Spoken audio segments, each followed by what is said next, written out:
Ahad Ghadimi, welcome to the Super Connector podcast.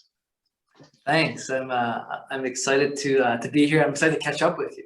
It's Yeah, you too. You too. It's been a long time, and honestly, we've never had a long form conversation. So I'm right. interested to see where we'll go. Yeah, that's right. My Guess first it's question that I like to ask, and this is for my own information gathering often, is what's your sign? Aquarius. I'm Oh, you a are. Yeah. Listen, man. The first time I read an astrology book, I was like 21. I was dating this like no, 21. I was like probably 18 and dating this actress in Toronto who was like 10 years older than me, which seemed like a lot at the time, you know. Yeah. And so we're At like that sitting in time, her yes. you know, it's like a huge gap, you know. So she's like, this is in Toronto, and she gave me this Linda Goodman's, I think, Sun Science, and I Mm. remember reading my like the Aquarius, and I was kind of mad actually. I had this like, I was like, because first of all, Aquarians are like all about being like, you know, unique and different, you know, special and innovative and all that, and I'm like, I felt like naked. I felt like I got exposed, you know, because it was so on point. I'm like a double sun and moon and something I can't remember, but a bunch, you Oh, know, wow. Okay. pretty heavily Aquarius. Doubly Aquarius. Cool. Uh, Yeah, I think that is an experience that a lot of people have with astrology, which is like, how do you know this about me? You know, there's that feeling of like, why is it like this, and how does it work? It's very confusing. I kind of learned it. I mean, I started getting interested in it through reading about myself and all of my siblings and my mom and my dad, because I'm the oldest of okay. five kids, so we have Uh, seven people in the family, wow. which is a pretty good amount of data. It's like I Dude, know these people very intimately, and I read all their descriptions, and I was like, what the? Why is this so accurate?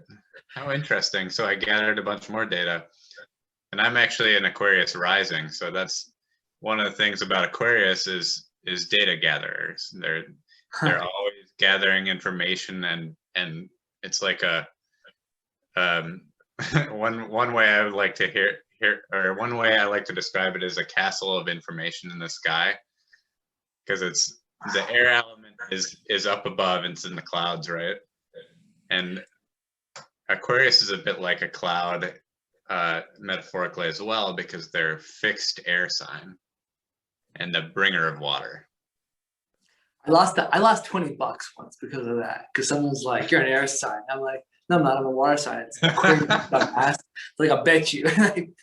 And I remember, yeah, it's true. But the data thing's interesting, man, because I think I like aggravate my girlfriend a little bit because I'm like asking questions of people all the time, like cab drivers or like I'm just gathering data all the time. I'm always just like, so that's interesting. I mean, shit, there it is. Another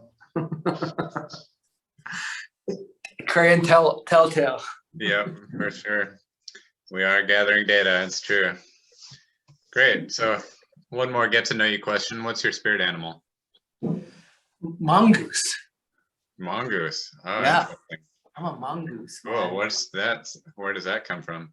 Dude, mongooses are like, do you know anything about it's like, do you got the honey badger, you know, honey badgers don't give a fuck. It's all Hmm. that. But then you've got like you know, well, you got a mongoose. And a mongoose is like they're pretty gangster, you know. They're like they're famously they go after like snakes and cobras. Cobras. Yeah. Yeah. And they're wicked fast. And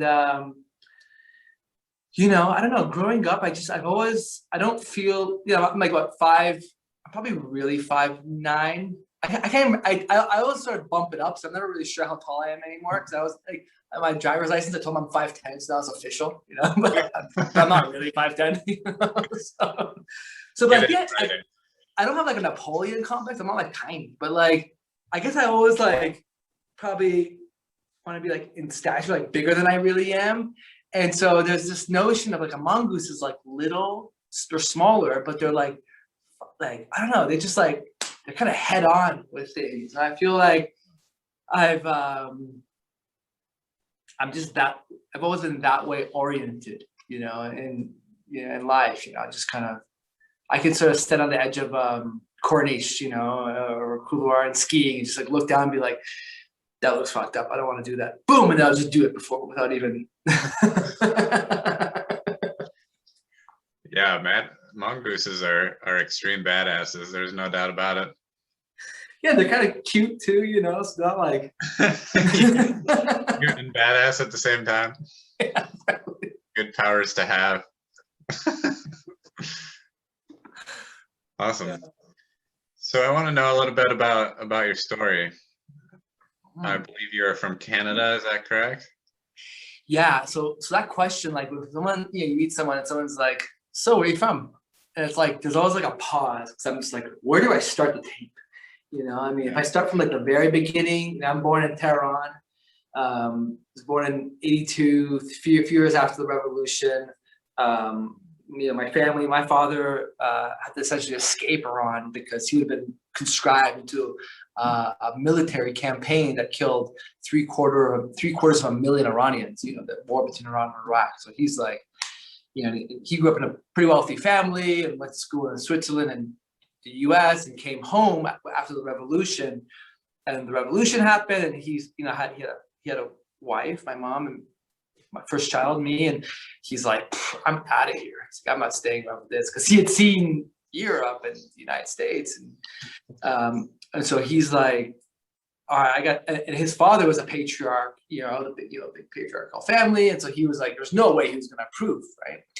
And so he just bounced, man. It was almost like the equivalent of him saying, I'm just going to go to like Baltimore for the weekend, and then like next thing you know, fake passports, motorcycles in the desert, ended up in like, you know, kind of almost like human trafficking approach, just like get out of Dodge.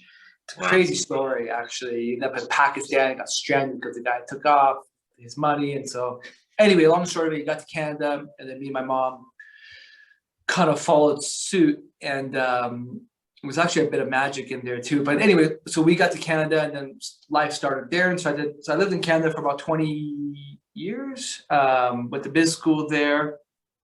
And then after I moved to Costa Rica, started a business there with a former Miss France and her very wealthy sultan-like husband, you know, Jamaican Lebanese guy, sort of island king. And then from there, we started a swimsuit business, and that like blew up. And so I moved to the south of France to sort of lead the European expansion of our bikini business. So we did this thing where we put like really sexy, I had this concept, right? One night after like smoking a lot of weed, drinking a lot of champagne at this guy's like castle. When I was like, like 30 year of like undergrad, you know, I was like, I got it. We put snakes, secret designs on the inside of a bikini. That's what we're gonna do. He's like, it's great. So that's what we did. We put like crazy ass design in like a woman's crotch, essentially, you know, inside the bikini. And so like, it depends on what kind of woman you are. Are you like a butterfly woman? Are you a venomous snake woman? Are you like a rose woman? You know, it's like your secret design, you know, it's kind of in there. There's all this whole, it's like 2005, right? So it's this whole spirit of like, your beauty's on the inside. So when you're in a swimsuit, because women are super uncomfortable in a swimsuit. I don't care if you're 16 and if you're a secret model or you're 70, all women feel awkward in swimsuits. That was a data gathering. That's what we learned, right? And so the whole thing was how do you make them feel like really beautiful from the inside out? So we give them a secret. But anyway, so I moved to France and lived there, and then eventually exited the swimsuit business, and moved to Paris and lived there for a few years, and then moved to Buenos Aires and stayed there, and then I think New York, and then Jamaica, and then Colorado. And that's essentially more or less when we met. That's where we met. Yes, indeed. Yeah. In the streets of Vail, Colorado. Right. That's right. The mean streets. So rough. Yeah. Well, we made it out alive, and we lived to tell the tale. Yeah. Wow. So there's a lot of stories within that story, I see. Yeah, certainly. Yeah, there's a lot of good, bad, crazy, you know, near death, and And I guess maybe most interesting, relationships and insights, learning. It's kind of, I think for me, those two things are probably the most worthwhile, is looking back on those times, because they all feel like different lives, frankly. I kind of look at them and I'm like, well, that was like a whole chapter, it was a whole other thing, it was a whole other time era. But so the whole like where you're from question, it's like, well, where do you want to start? And it's interesting because I feel part of those places. Like you put me around like a bunch of like West Indian people, like Caribbean people, like I'll start like, like it's like we mirror, right? So like the accent comes out and the patois comes out. And, Can you throw that out for us right now? Blood clot. It's a bad word, as you should say that. Yeah, it is. I know. Yeah. That word could cause a riot in like. Oh, really? I always like wagwan. Wagwan, yeah, that's probably Wagwan. more so. Yeah, wagwan, wapan, come to yard. Yeah. And it's interesting because it's like I remember when I first started. So I took over it was like not a defunct, but it was like a construction site like gone wrong. Big villa, fabulous villa compound, and it was like a renovation that should have taken like 6 months, and it was like a year and a half overdue. So it was like 2 years later, and I know shit about like construction, but I know how to bring people together and kind of get the shit done, and so I remember getting down there, man, I couldn't understand anything anybody was saying. They'd be like, "What the matter? You don't speak English?" And I'd be like, "I do, it's not that English." And people would say things, I'd be like, "Oh," because it's like reggae music, right? Like if you really concentrate and listen, you can kind of understand what's going on, but otherwise it's foreign. So yeah, totally. It's a dialect, mm-hmm. Yeah, exactly. Same challenge in Scotland. Oh yeah, exactly. You guys are speaking English, yes, but I can't understand a word they're saying. Yeah, you feel bad, right? Because it's like Quebecois people and French, and it's like Quebecois is still French, but I've seen like a lot of Quebecois people in Paris trying to ask directions. And the French people are like, I don't know what the hell you're saying. People get offended. people don't take that too well. Because they can understand, because the other way, because a Scottish guy can understand you. So he's like, well, I can understand me. Yeah, I think Americans are pretty easy to understand. Oh, well, no, I take that back. It depends where you are. Depends where you are. Some places in America, it's the same way. I'll go and feel like I can barely understand their English. Bro, have you been to the South? Like, I mean, I ran a factory in Spartanburg, South Carolina. Are you familiar with Spartanburg? No, I lived in the South as well. I lived in North Carolina, but I haven't spent any time there. There's a difference, there you cross that line, and there's a difference between the North and the South. And I made a lot of great friends in the South, but it took me a while to really understand what people were saying. And it was that same, like, it was almost like it was like dubbed. Like I had to like concentrate. There was like a lag, and then like I click. Or the expressions. There's a lot of like awesome expressions, like I chase some squirrels. Like, what does that mean? What does that mean? Is that like shiny object syndrome? Yeah, exactly. I think it's if you're like chasing squirrels. I think it's like shiny objects, or like if you're just kind of got a little all over the place. Yeah, I can feel the energy of that for sure. Yeah. So or the mayonnaise test. If it passes the mayonnaise, I bet you won't get this one. Does it pass the mayonnaise test? What's that? That's if the word if you've used a word bigger than what's necessary. Like I couldn't fathom such a thing. It's like, well, you couldn't imagine it. But like if you use too big of a word that is warranted, I think this doesn't pass a mayonnaise test. What that has to do with mayonnaise? So the mayonnaise, is that like to pass the mayonnaise test? Should you say mayo? I guess so. I guess I would pass the mayonnaise. That's a good point. Well done. All right. So one thing I'm interested in here right now is that you're talking about like these stages that are like different lives, and I've had this I feel that way about my life too. It's like there's these chapters that I'm almost an entirely different person during that chapter, right? So I'm wondering if you could kind of give us a window into a couple of those chapters, which I mean you already have been, but I'd like to see more into some of your favorite chapters. Yeah. Okay. Well, one of them that comes to mind is, it's interesting. I went to business school, and I guess for like a long time, especially when I was like younger, like my 20s perhaps, I like identified as a business person. But I guess what I did, and so there was this time when I lived in Paris. I lived in Montmartre, which is sort of north part of the city, and historically it's an artist neighborhood, right? And that's where and I lived in this apartment, this great apartment that was like kitty corner to Le Bateau Lavoir. The Bateau Lavoir is was an artist community, and Modigliani, Picasso, all these guys lived there. And actually, funny, the people that lived in my building, this little building, they're like super old, and so they remember Picasso. Oh, And wow. I remember him being in the courtyard and like causing shit, and they were still cussing him out. They're still like, "Oh yeah, fucking Picasso, so annoying." I'm like, "The guy's like Picasso," you know what I mean? Like, hey, like, he's like, "Oh yeah, he's like so drunk in the courtyards and in the little courtyard of the apartment, right?" But it still had a lot of like, especially back. This was like 2006 or seven. So it was still had a lot of those artist vibes, and it was interesting that all the time was, every morning I worked for Dannon, so like at the time second biggest French company, and I worked at their headquarters. So I put on a suit every day, and I was clean cut, and ride a bike down the big hill to Boulevard Haussmann, where I worked in the sort of the Pentagon of this like huge, multinational.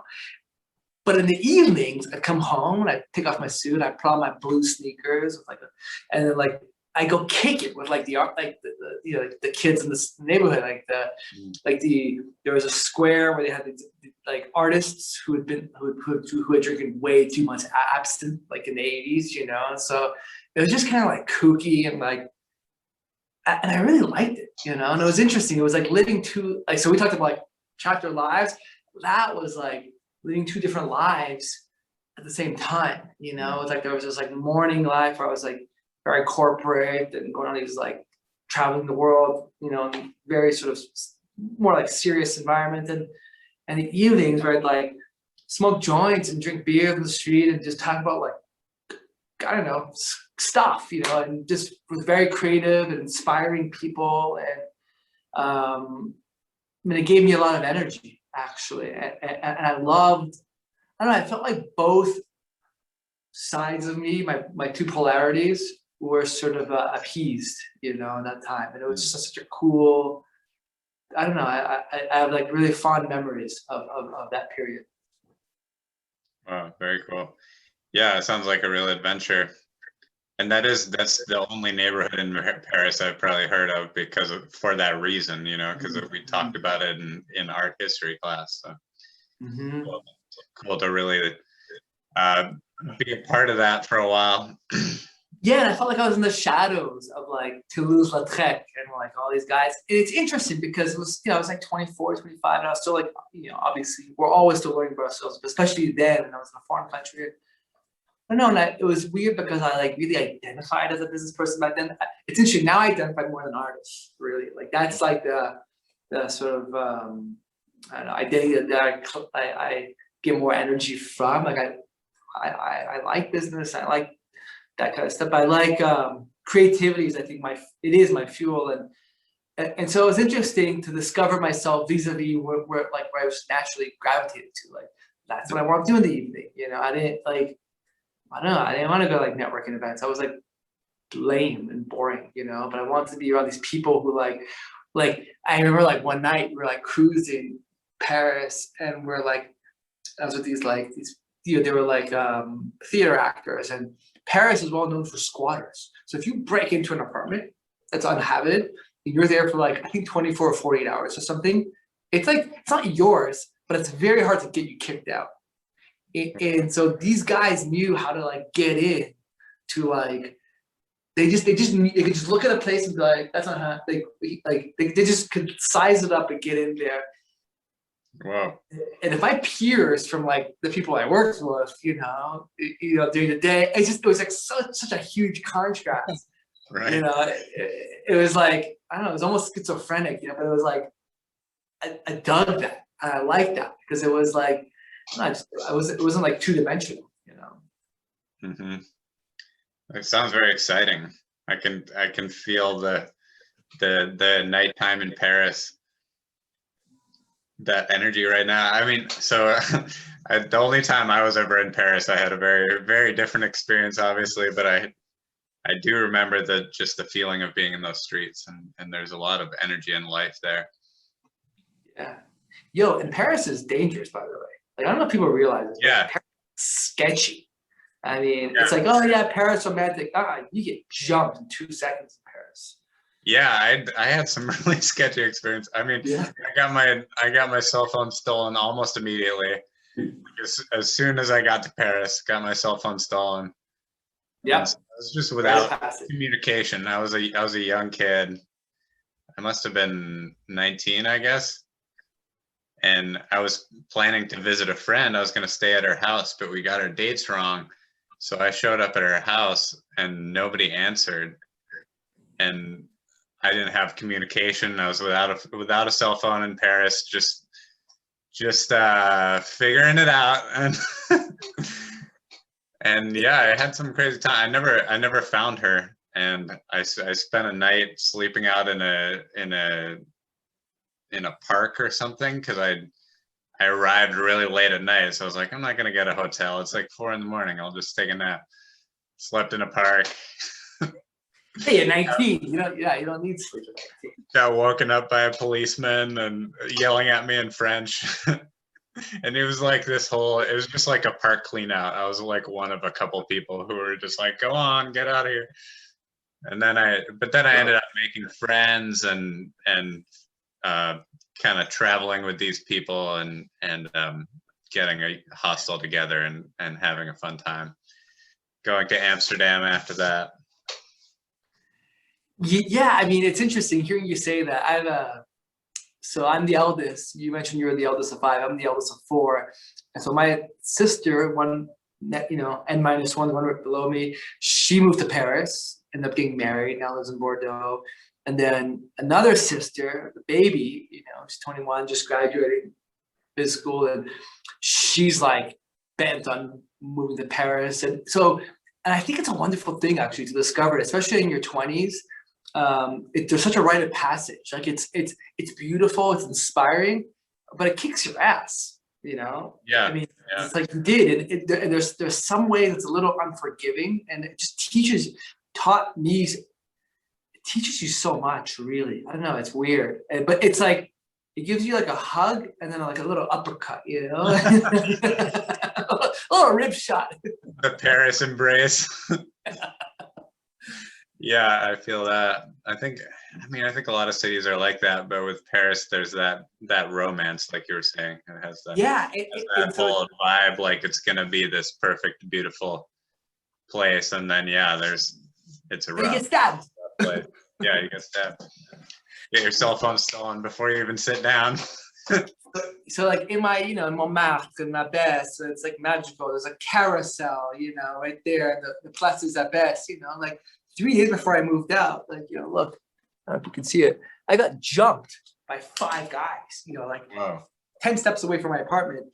And maybe this comes back to like the mongoose, spirit animal. I was like, it was like 3 days left.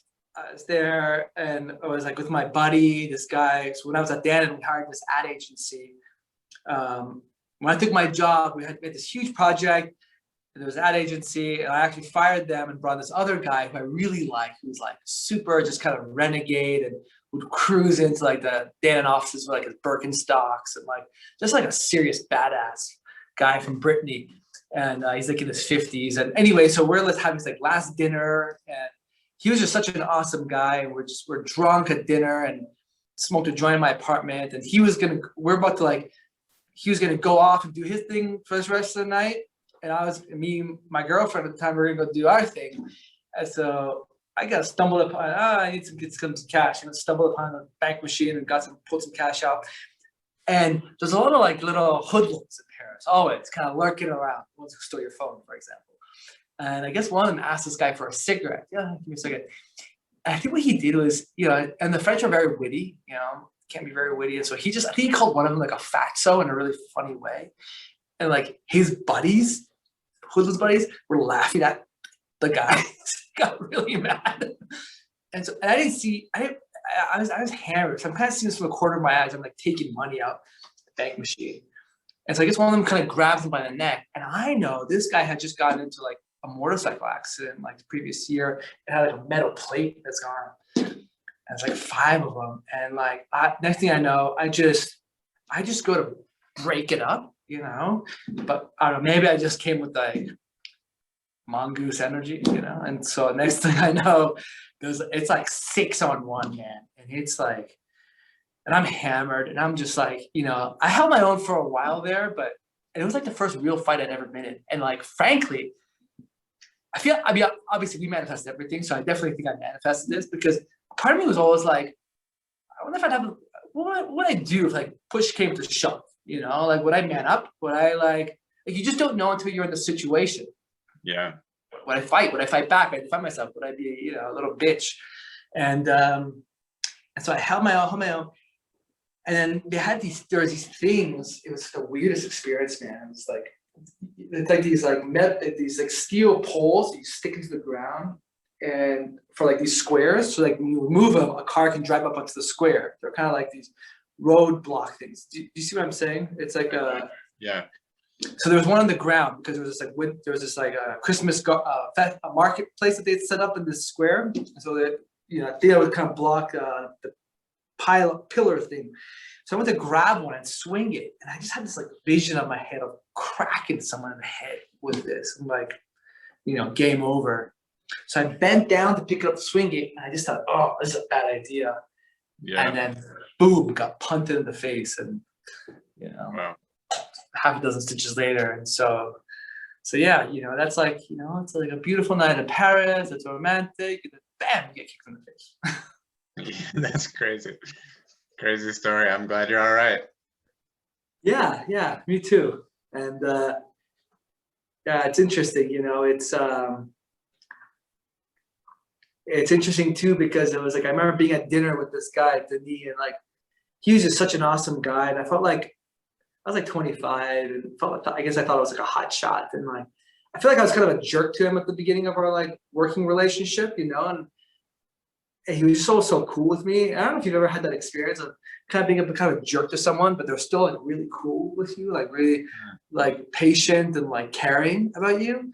And then you come to your senses and you're like, wow, first of all, I was a jerk. And wow, this person's like really awesome because they were like, and so I remember having this feeling at dinner, like, man, I want to like show this guy how much I love. Like I want to express to this person how much I appreciate him, how much I love him, and and then this happened. So I'm like, I guess that does it. Wow.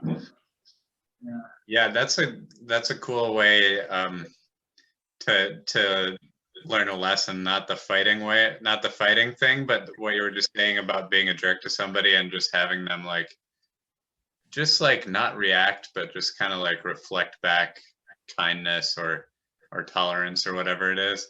Yeah. I have had that experience of like just saying something or doing something that wasn't the nicest thing, and somebody really just not being like, nope, I'm not gonna go there with you at all right now. Yeah, they're not gonna engage. Fast, if you're aware, then you're like, oh, okay, this is my bad. Like I'm in the wrong here. I need to cut this out. Humbly. One of my main life philosophies is kindness. I mean, that's just at the core of how I want to live my life. Yeah. And the first time I ever took psilocybin mushrooms, I had this wild adventure in the forest with my friends, and we it was wintertime in Wisconsin. It was really cold. We lost our car keys. So we were just like out in the woods, and it got dark, and the trip got kind of dark, and it was this whole challenge. We ended up breaking the window to my friend's car, getting the keys because there were extra keys in the car. And then then our other friend pulls up and he's like, "Hey, I got your guys' keys. You gave them to me so you wouldn't lose them while you were tripping." Like, "Oh yeah, thank you." You've got your past self to thank. You know, your past self was like on point. You know, it's funny how often that happens. It's like your like earlier self was like really organized, but like your future self um, discounts or doesn't. Yeah, you organize it better than you thought you would have. Yeah, exactly. Like, oh wait, I already did this. I took care of this so well, but then I assumed that I wouldn't have. I doubted it. Yeah. I doubted myself. Yeah, but that was the early trip, and then the late trip, I came home to my parents' house because I was like 17 or 18 or whatever, and I was still kind of feeling it. I went downstairs, and my younger brother came into my room with me and was just kind of like, like trying to wrestle or mess with, just being a younger brother, like trying to get at me, And I just had this realization, like, oh my God, like I love him so much, and I'm such an asshole to him, because I just like saw all my like bad behavior as an older brother, like messing with my siblings, and I was like, okay, that's it, never again. Like I'm not accepting that for myself anymore, and it literally changed the way I interacted with people for the rest of my life. Wow. It's really served me well. I mean, it's like, wow. It's a magic key. Wow. Wow. That's really something. It's like what I'm hearing is like, yeah, you had this moment of insight, and you had this moment of like, it's always been there. It was always there. He was always there, but like for whatever reason, and you had this trigger with the mushrooms and also where you just all the things lined up and you had this insight and it just pivoted how you sort of your view and philosophy of life. It's really cool. It's inspiring. Life-changing moment. Yeah, I mean it's because those moments, and the thing is it was yours.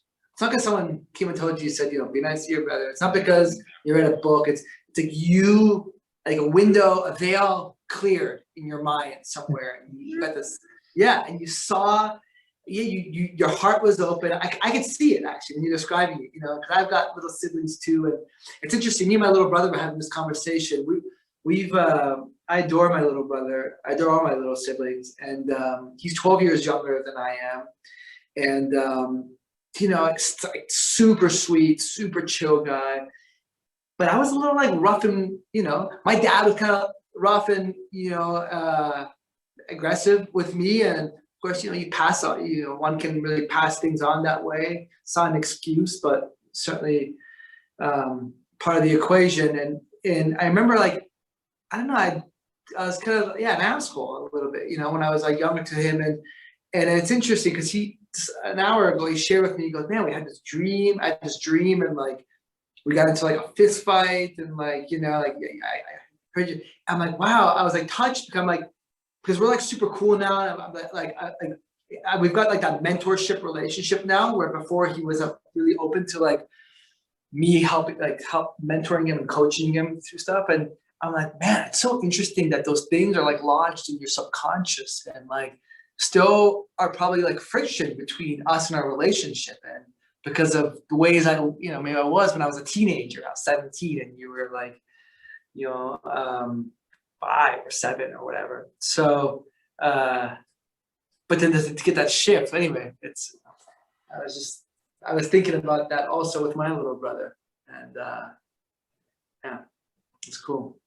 It's super, super important. I mean, so much of our programming comes from our early life experiences. And so our sibling relationships and then our parents and how we interacted, how we loved each other is for the most part, dictates the the direction of people's self-image. 100%. Yeah. And, and being able to go back and being able to erase, reprogram, rewrite, forgive, accept, and do the things. And that's what me and my little brother were talking about. Because I said, man, I'm like, because we have a great relationship now, and he calls me and he leans on me, and I'm like, man, and I said to him, I said, because there's this psychologist I've been talking to about he does tapping. I don't know if you know about tapping, but kind of, and about like reprogramming things in the past. I'm like, man, I actually encourage my brother. I'm like, you might want to kind of call this guy. It'd be interesting. I'm like, man, I'd buy you a session just to like go back and reprogram some of that stuff, so that those little the little frictions in the past don't prevent the future of our relationship. Right. Yeah, exactly. So yeah, the past does not dictate the future. yeah, and especially the stuff that's like so deeply lodged in subconscious that we don't even aware of. Yeah, that's actually been a big part of my work in the last year or so is looking into this stuff. I got really interested in hypnosis, and through that also became interested in things like tapping and just the various ways to reprogram our subconscious. Word. And I've been doing it on myself, and it's really amazing, like the things that start to change. Like for me, I had my programming around money was really bad. I had a lot of limiting beliefs around money, and had a lot of like, yeah, stuff that I just hadn't even looked at. I just thought it was the way it was, And the last couple of years, I've started really reprogramming my whole philosophy around money, and also my subconscious beliefs around it. And it's amazing how you can change your life with that type of thing. Wow. Yeah. It's it's kind of effortless, right? That's what's interesting about it. It's like I kind of see it as just removing resistance, removing hurdles that are just somewhere lodged in there. So it's not always about more effort to gain more money, but it's like, right. No, what's kind of, what are the things that are hooking me? What's catching? Yeah. How do I remove those things? Really, I'd actually love to hear the things that you did. I'm always interested in figuring out, kind of what works for other people. Yeah, absolutely. Yeah, it's release the resistance is one of the, just like you're saying, like drop the sandbags. Yeah. Drop the friction. Because actually, I'm literally teaching the class about this exact thing later today, is because I'm doing my course right now is for people to manifest a partner. Oh, cool. So we're getting into everybody's limiting beliefs and any resistance that they're holding that's unnecessary, and seeing where it is so that we can release it. But yeah, in terms of hypnosis, what I encourage people to do is to make their own hypnosis tapes. Because really? I make them, and I make some like generic ones that, manifesting abundance or manifesting a partner or things like that. But it's nice to get super specific with you and exactly what you're creating, actually put it into a tape and listen to it. Because the times when you're able to, essentially all hypnosis is non-critically accepting suggestions, right? 100%. And the tricky thing is the non-critical part, because for most of us have a very critical mind, which is very useful at certain times. But what we can do is right after waking up, or right before we go to sleep, or even right after going to sleep, we can non-critically accept those suggestions. So that's how I do it. I listen to my hypnosis right before I go to sleep every night. And then I have various I have these types of manifestation cards. What does it say? My time is precious. I use it wisely. Love it. Yeah. My time is precious. I use it wisely. Love it. Yeah, I just have those sitting around, and I'll just pick them up and read them and say them out loud, or I'll just like let it be around me, because I think that's how you get the non-critical part, Yeah, yeah, yeah, read what's in your surroundings even without thinking. yeah. So those are two of my favorite ways. That's fantastic. Do you put music to it? Hmm. Yeah. Fantastic. Do you put like music, like I don't know, is it like I've always kind of had this idea of kind of pairing, like I've been listening to this guy named it's Power of Your Subconscious. I'm not sure if you can find his name. It's weird. Like he talks in kind of a weird way. Neil Goddard, I think his name is. He kind of Neville Goddard. Neville Goddard. That's it. Yeah. He kind of it's like Power of Your Subconscious or something else, but it's like it almost sounds like biblical speak. Kind of. It's kind of weird, but it's from the 50s, and I like listening to this kind of stuff from the 50s because it just has like a different vibe. I don't know. It's a little more like analog, like more simple but timeless. And I've always thought about like putting that to like house music, pairing that, it's like it's just like there's a market for that for sure.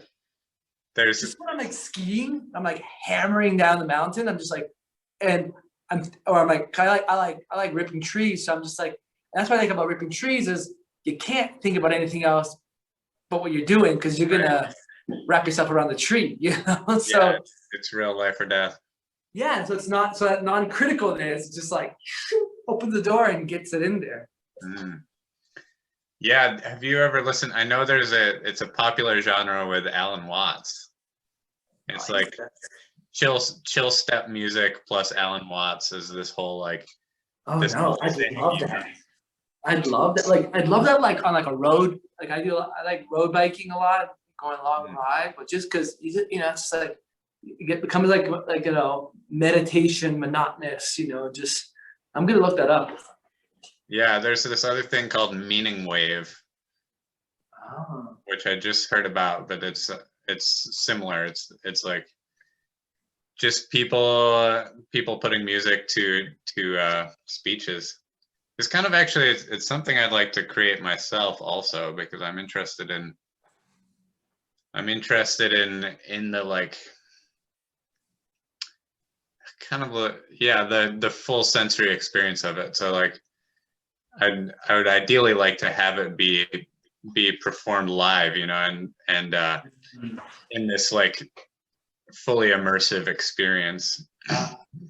Yeah. I'll tell you one thing that this kind of makes me think of is I do 10-day silent meditation retreats. Cool. I did my first one 10 years ago, and I've done about 10 of them now. Wow. One a year. And I'll tell you one of the greatest, one really interesting insight from that is when you're silent for like fifth day, sixth day, there, and you start finding things up like in your head that like it's like a movie I watched last year, and it's like lodged in there. It's all those inputs. It's like the mind is like a lint trap. Everything is just stuck in there when you're quiet enough for a long period of time. And like, think about it. What's the longest? Not you, because I'm sure I can see you spend a long period of time in silence. But often, you ask them this question: what's the longest period of time you've gone in silence without any inputs, without reading, writing? Reading doesn't count. You're engaged. Just silent, and it's not very long. And a weird thing happens when you stay silent a long time. Weird shit happens in an interesting way. You get downloads, get into. I mean, think about all like the religious leaders, like JC or like Buddha or like even Zoroaster. What happened? 40 days, 40 nights in the desert. They came back and they're like, everyone's like, whoa, something happened to you. They're like lit up, something because you things shift and you get insights and downloads. But one of the things I find in this experience is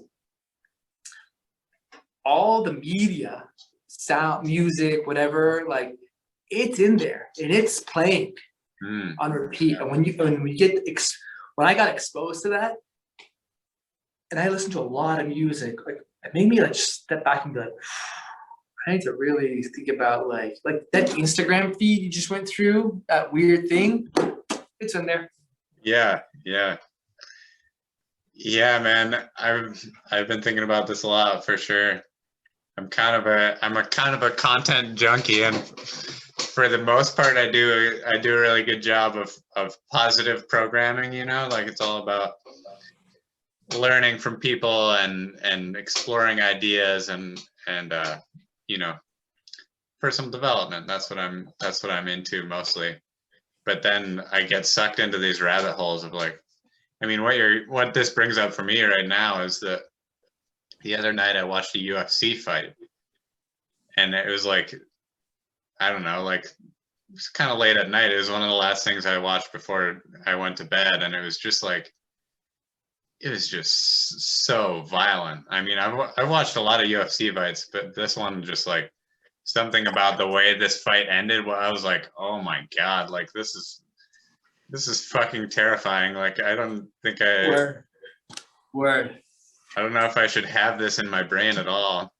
It's in there. It's like It's in there, yeah. It's replayed a bunch of times since that, and it's especially about this one. Like I said, I've seen a lot of fights and never been affected quite like this by it. But it was just like something about the extreme violence. So it's like, man, why am I doing this?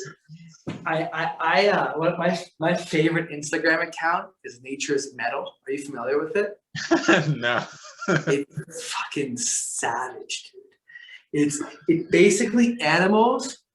Like, here's a small part of it is like, I don't know if you like see people like, oh, animals are great, and I love animals, you know, but they're like, animals are like, there's nothing more savage than an animal.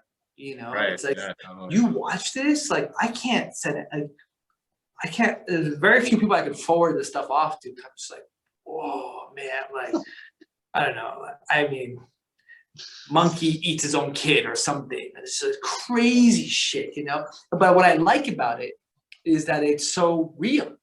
Like, what are you gonna do? Judge the monkey or judge the lion who like eats the cub of the other, you know, or just like. Or the hyenas that are like eating the impala alive, you know, and that's just like regular shit, you know. You can't judge them, you know. That's just real. That's just nature, you know. And you can't put any moral like anything on it. It's just there it is. But anyway, watching that before going to sleep, was like kind of like, yeah, the Earth is wild. It's the full spectrum. I mean, I guess going back to it, I think there's something about the primal nature of watching fighting that I think is like, it's just like the most badass sport around, pretty much. That's why I watch it, because I'm just like, man, these guys are amazing, crazy athletes going into a ring and fighting another, you know, killer, basically. Totally.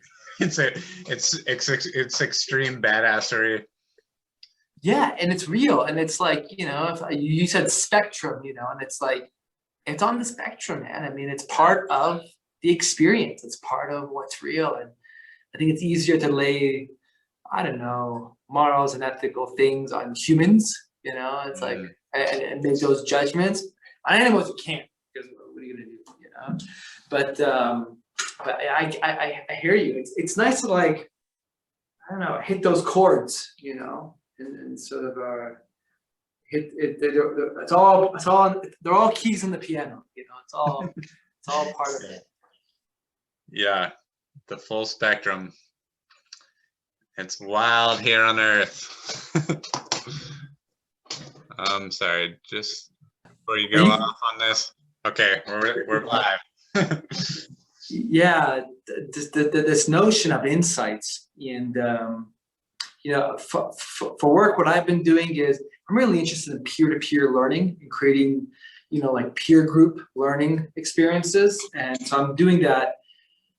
I'm really interested in doing that at scale, and I'm interested in creating well-curated, cohesive, like tight peer groups for the maximum number of people. You know, I want to, and so I joined like 5 years ago. I joined this organization called YPO. It's called the Young Presidents Organization. So it's basically for like CEOs or presidents of companies like mid-sized companies. So you have to do at least like 13 million revenue plus to just kind of have like 100 employees or 50 employees qualify. But what's interesting is when you join this organization, they put you in what's called a forum. And so you're in these forums, you meet once a month for 4 hours, and you talk about the top 5. You swear to confidentiality. You don't sign anything, but you swear to it. And you do, you talk about the top 5% and bottom 5% of what's going on in your personal, business, and family life.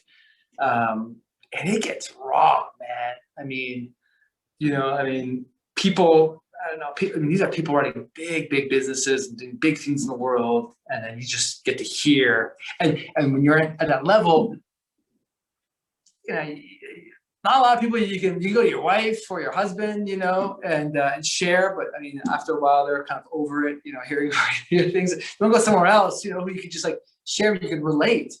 And it's like, it's such a powerful experience. And like, it's just, when I got exposed to this, because I didn't know what vulnerability really meant before, for me, vulnerability, I grew up, my father was like was very into like motivational speakers. So I grew up like listening to Anthony Robbins. Today they call him Tony Robbins, but back in the 80s, they called him Anthony Robbins. So that was like, that was like the whole thing. And so I thought vulnerability equals complaining.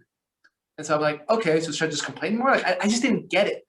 No, just talk about your feelings. And I really didn't understand what that meant until I joined the forum, the YPO forum. And I thought, wow, it was like so powerful. Like it just was just for my confidence and my inner critics. I'm like, damn, this guy's running a billion. This guy's like sending satellites into space. Is one of the guys want to do my forum. Or this person, like people you like respect, like doing some like badass things, and I'm like, damn, they're like struggling with these things. Guess I'm not doing so bad.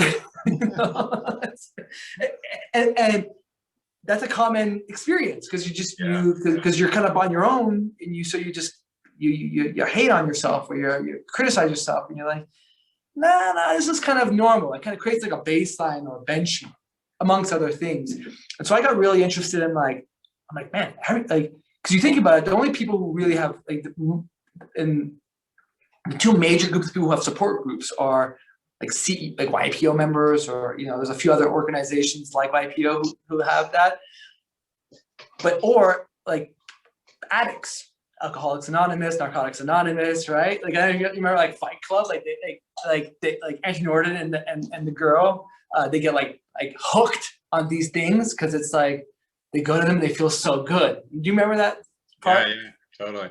And they have to like pretend like they're like, he's got like testicular cancer, so he can go to that thing and he can just like give hugs and feel the vibe. So I was like, man, like I want to figure out how to bring this to more people in like a really smart, efficient way. And so I've been creating these for people within companies. So people within companies, and for them, it's not necessarily about being like super vulnerable and everything, but like a learning group where you can be a little more.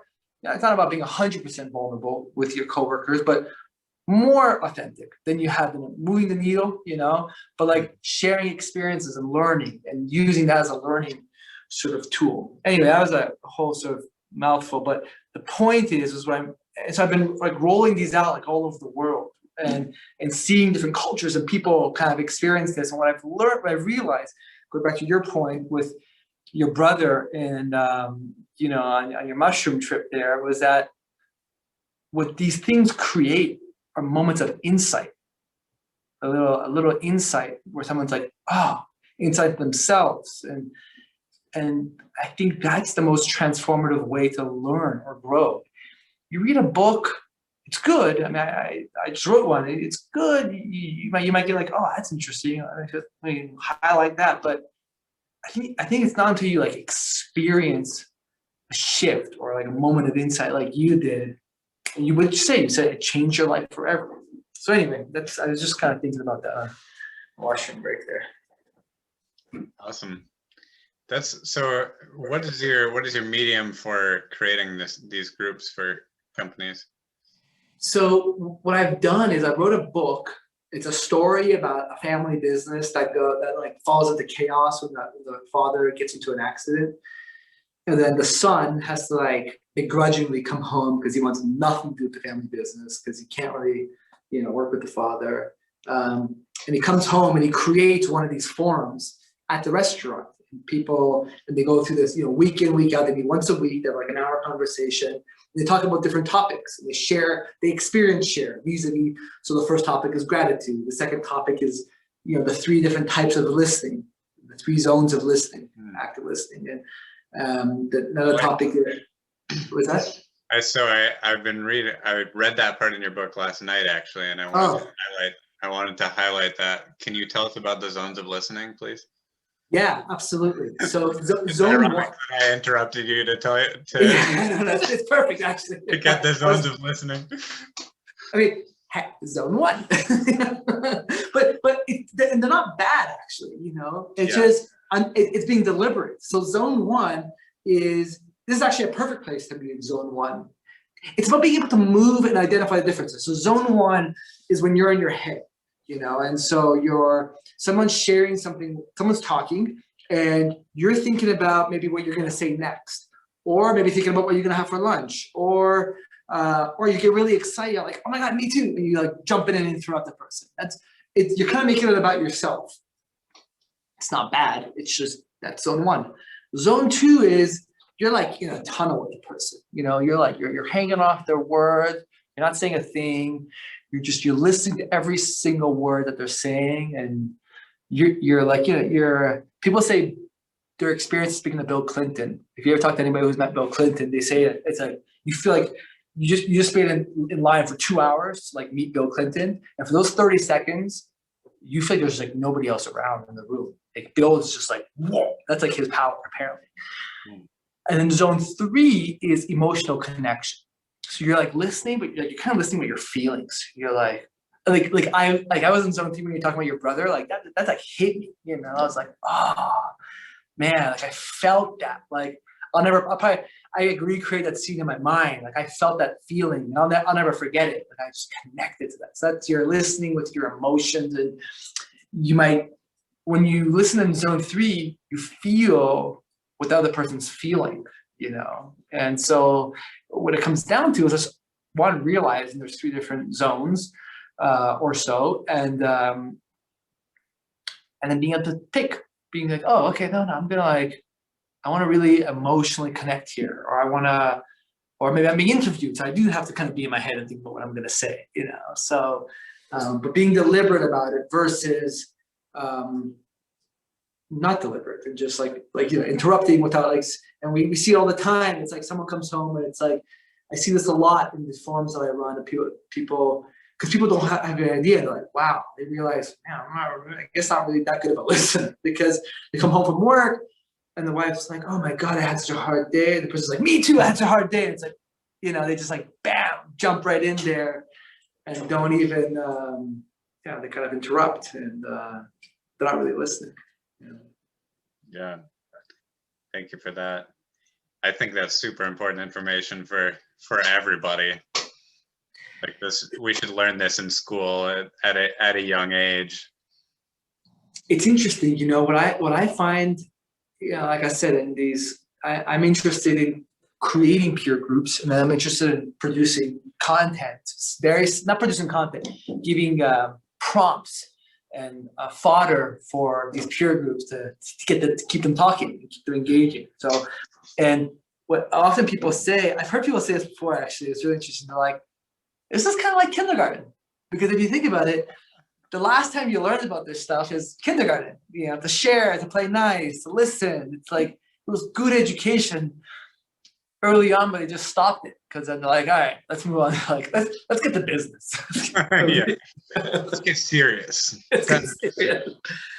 Yeah, and I it's really fascinating. So mostly I launch these in companies, and I just find it really interesting when people and businesses learn about these things and apply these things, and the impact it has on their working relationships and how they connect and vibe at work. And I've big part of my career has been turnarounds, going into broken ass businesses, and helping them turn around. And a lot of it I've done as a CEO or an owner or an investor. And what's great is when you're in that role, I mean, you've got all the power. I used to do it as a consultant, and it wasn't as good because often, sorry, not sorry, the owner was the problem. He's the source. I mean, he's the source of he's the source of like the bad culture. Typically, actually, bad behavior, trickles down. Right. But it was interesting because I'd go into these businesses that I knew nothing about because I was looking for deals. When you're looking for deals and you don't have much money, shit, you gotta take whatever you get, really. It's like it usually ain't good. And I would focus just on culture because it'd be like, someone would be like, all right, I spend all this time looking for businesses. And so I'm like, how about like a bankrupt manufacturing facility producing water filters? I'm like, sounds great. I'll take it. They're like, it's $2 million in debt. I'm like, cool. And I'm like, I don't know. I barely made it through high school chemistry. I don't know anything about that. And they're like, oh, by the way, 60% of the employees are ex-cons. And it's in top 10 murder capital in the United States. I'm like, cool. But Spartanburg, South Carolina. Oh, right. Yeah.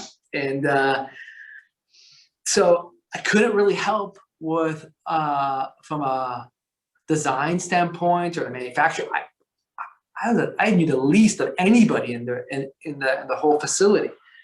But what I could do was create really great culture.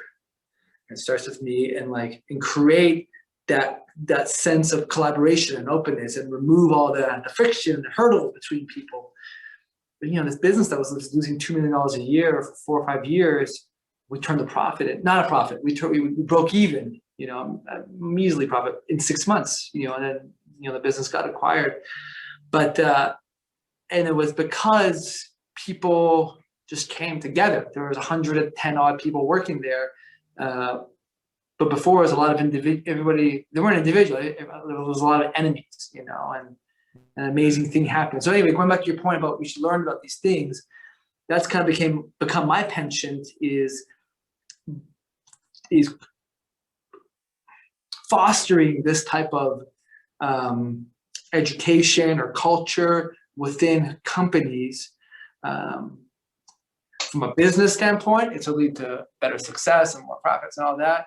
But from a personal standpoint, I want it to trickle down to people's homes, and I want them to sort of pass this on to their children at the dining table.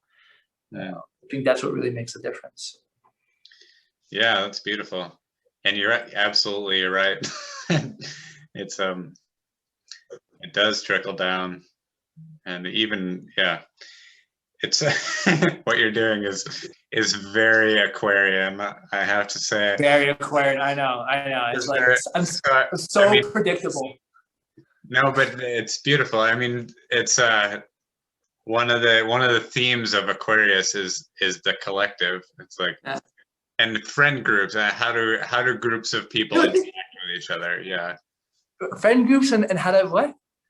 How groups of people interact with each other. Like they look at systems of human beings as systems, almost like from the perspective of a scientist, in a sense, like you're studying systems of human beings and how they work together, and how to improve those systems. So it's like it's the scientist and the visionary at the same time.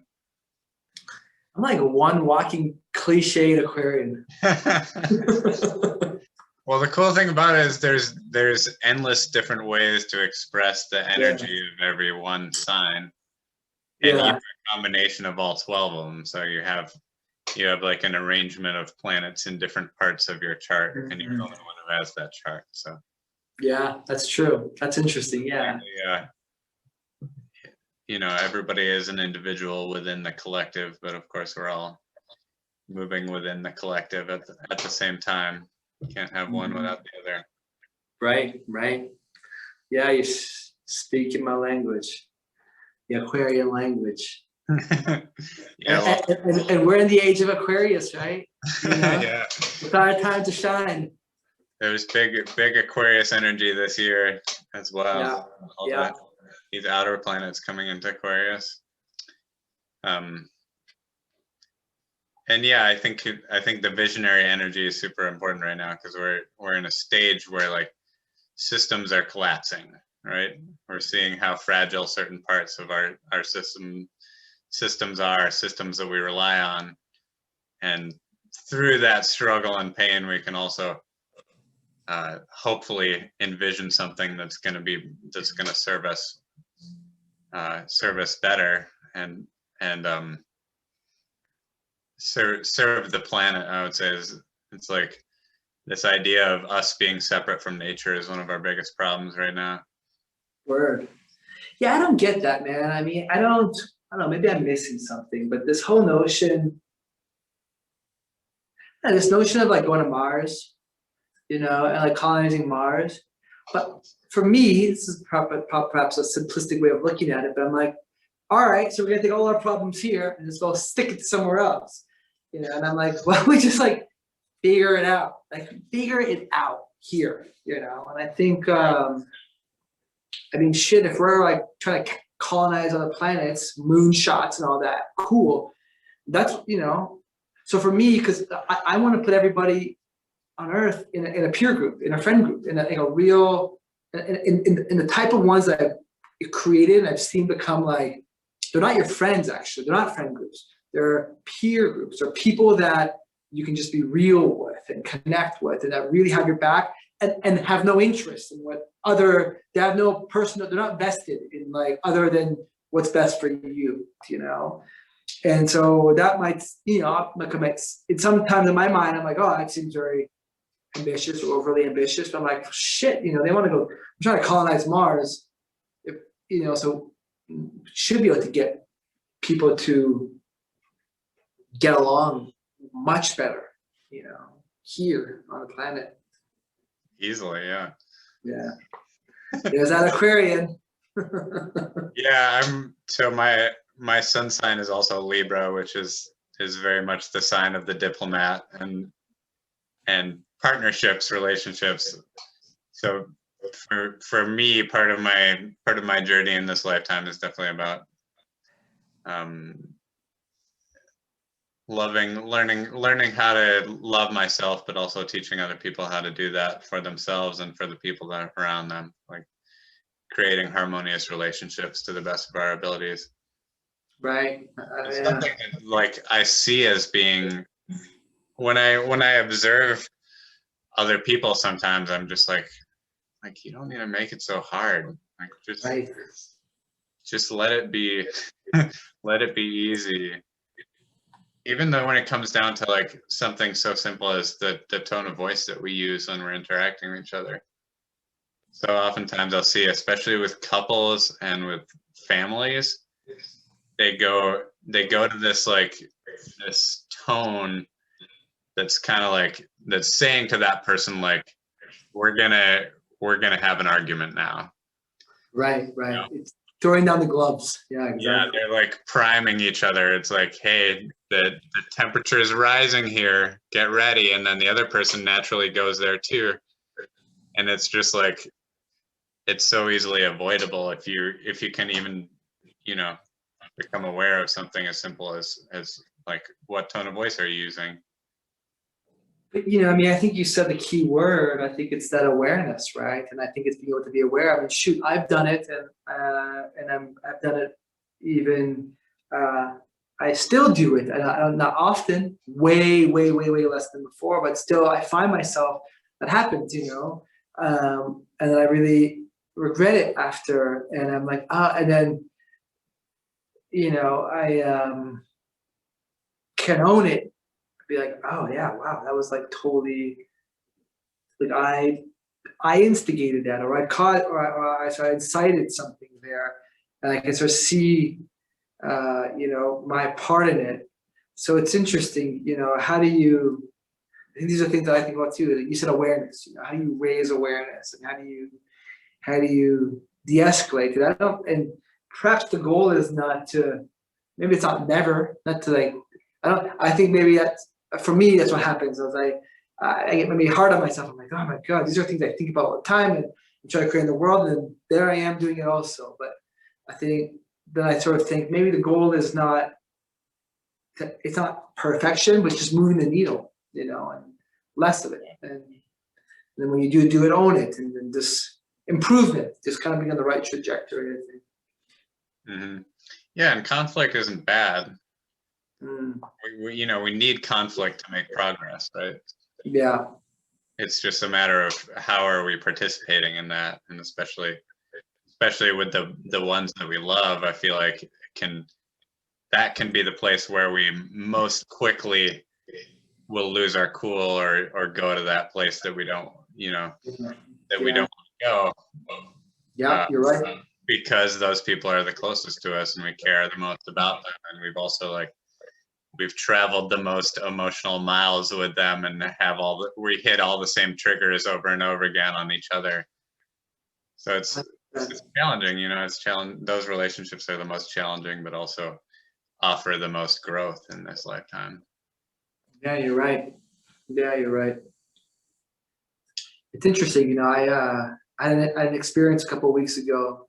It's a little tangential here, but I was ordering,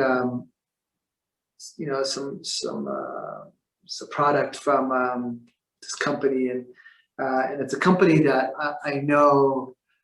It's a little family business, and I know they're in Canada, and like I know about the family and the health challenges of one of the family members through my mom, because she knows him really well too. Um, and and it's kind of been like, yeah, it's just taken it's been taking a lot longer to get the stuff that I want, and they haven't been very responsive and all that kind of stuff. But it's interesting because I find that I've been so much more patient and forgiving, and not entitled as a customer, because I know that one of the guys is going through some serious health issues, and has been for a long time. So it sort of makes me think, the impact that makes when you understand someone's plight and have that contact. And then I contrast that to, where I live in Canyons Village in Park City. I'm a 4-minute walk to a gondola that gets me to the main village. But there's also this car service where you hit a button and it's like Uber. They come and pick you up and drop you off. What can be easier, and then sometimes I love ski. I'm so eager to go. And sometimes I feel now I usually have a little 60, 90-minute window where I can go and do it. And it said it's going to come in 2 minutes, but it might be 7. And I can I get impatient. And then, I'm I just be catch myself going to that weird place. Yeah. And I'm just wow. And thankfully, I'm not I can sort of recognize my emotions and not be a dumbass or an asshole about it. But it just kind of makes me I have no idea what just happened, why this guy's late or whatever, and this going back to what you were saying about people getting into conflicts, I can kind of see how these things happen and unravel so easily, in day-to-day human interactions. Yeah, my personal philosophy around that is to basically always assume that everybody has their struggles, right? Yeah. They're trying their best, even if they're not. Yeah. Exactly. There's some reason why they did whatever they did, and it's not for me to try and figure out or judge them for it. It's that's an idealistic philosophy, obviously, as well. Sometimes stuff just pisses me off. And going back to nature's metal, we're nature, we're metal. And so there's that also. So it's not, I think it's not about judging ourselves or whatever. I think compared to the hyenas, we're doing pretty good. We're not eating each other alive for the most part, but yeah, I guess it's just kind of about how do you just keep moving the needle. Yeah, I think about this stuff a lot. Awesome. Yeah, it's fun to talk to you about it. Can you will you give us another chapter, another slice? Yeah. Let me think. There was, oh, by the way, I just wanted to mention this before I forgot, but you're talking about your Paris experience and my Paris experience. I don't know if you've read Movable Feast by Hemingway. It's a fabulous book. It's very short, but it's about his time in Paris. And it's a great way to experience Paris through Hemingway and just like his beginnings. So and that kind of goes back to what we were talking about before, but just encourage you to check and I listened to it actually. So it's just really, really awesome. And he talks about him going skiing in Austria and skinning up and all that. So it's like, it's super cool. But another chapter, yeah, I mean, I could talk about my Boulder chapter, you know. So, you know, I was like in Paris, had like really, this girl who was really cool and spectacularly beautiful and had this great job and has traveled like 3 new countries a month and like 26 years old and making a lot of money and blah, blah, blah. And I just really wasn't that happy, actually. It had nothing to do with working that. I mean, I worked with great people. It was an inside job. It was just, you know, stuff, just unresolved issues and my Saturn return coming up. And I was like, I didn't know that at the time, you know. And so I had this like, and there was this woman that I met through Dannon. We had hired her. She was like just like really brilliant PhD consultant on organizational behavior and awesome person. And she told me we were just like, and I was like leading, developing training programs and stuff for Dannon, you know, globally. That was kind of my job. And so we had hired her. We were doing this conference out in the Netherlands somewhere. We had this walk on the beach, we're having this conversation. I'm like, I was sharing this with her. And she goes, you should talk to my psychic. And I was like, you're psychic? She's like, yeah. And I was like, okay. You know, and she's like, yeah. I'm like, where do I meet him? She goes, oh, he's in Berkeley. I was like, I gotta go to Berkeley. She goes, no, you can call him. I'm like, what happened? She goes, well, you just tell him your name and you can tell you about your life. And I was like, oh, okay, well, I mean, I don't have any other options. I don't know if I've ever told you about this. So I was like, cool. And so I called him, left a message. He calls me back. He's got this like kind of radio voice guy. And I give him my credit card number, you know, as due. And he goes, okay, give me your name 3 times. And I give him my name 3 times. Man, and, you know, he's a psychic, so he probably knows I'm extremely cynical. So he just like went for my knees, bam, right away. He just, first few things he said, and I just remember being in my living room in Paris, and I just like went, oh, it was like a Sunday evening or afternoon. I just like went down. I was like, oh my God. And he just went on for an hour, and I had tears in my eyes.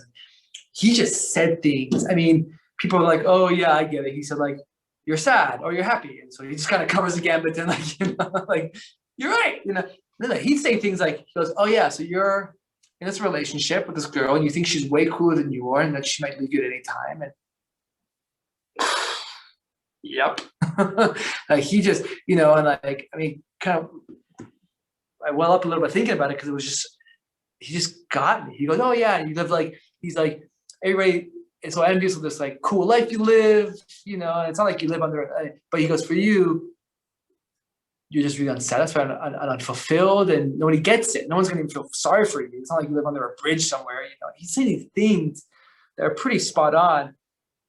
At one point I was like, all right, you got me. Like, you got me. You're right. Now, okay, you got me. So now he goes, well, you're not gonna like this, but I think you should go to psychic school. And I was like, right again. Like, what? I'm like, where does one go to psychic school? And he gets Hogwarts. He goes, kind of actually. But he goes, there's, you know, they're all over the world. And there's one in Berkeley. And then, you know, I was like, no, that's not gonna work.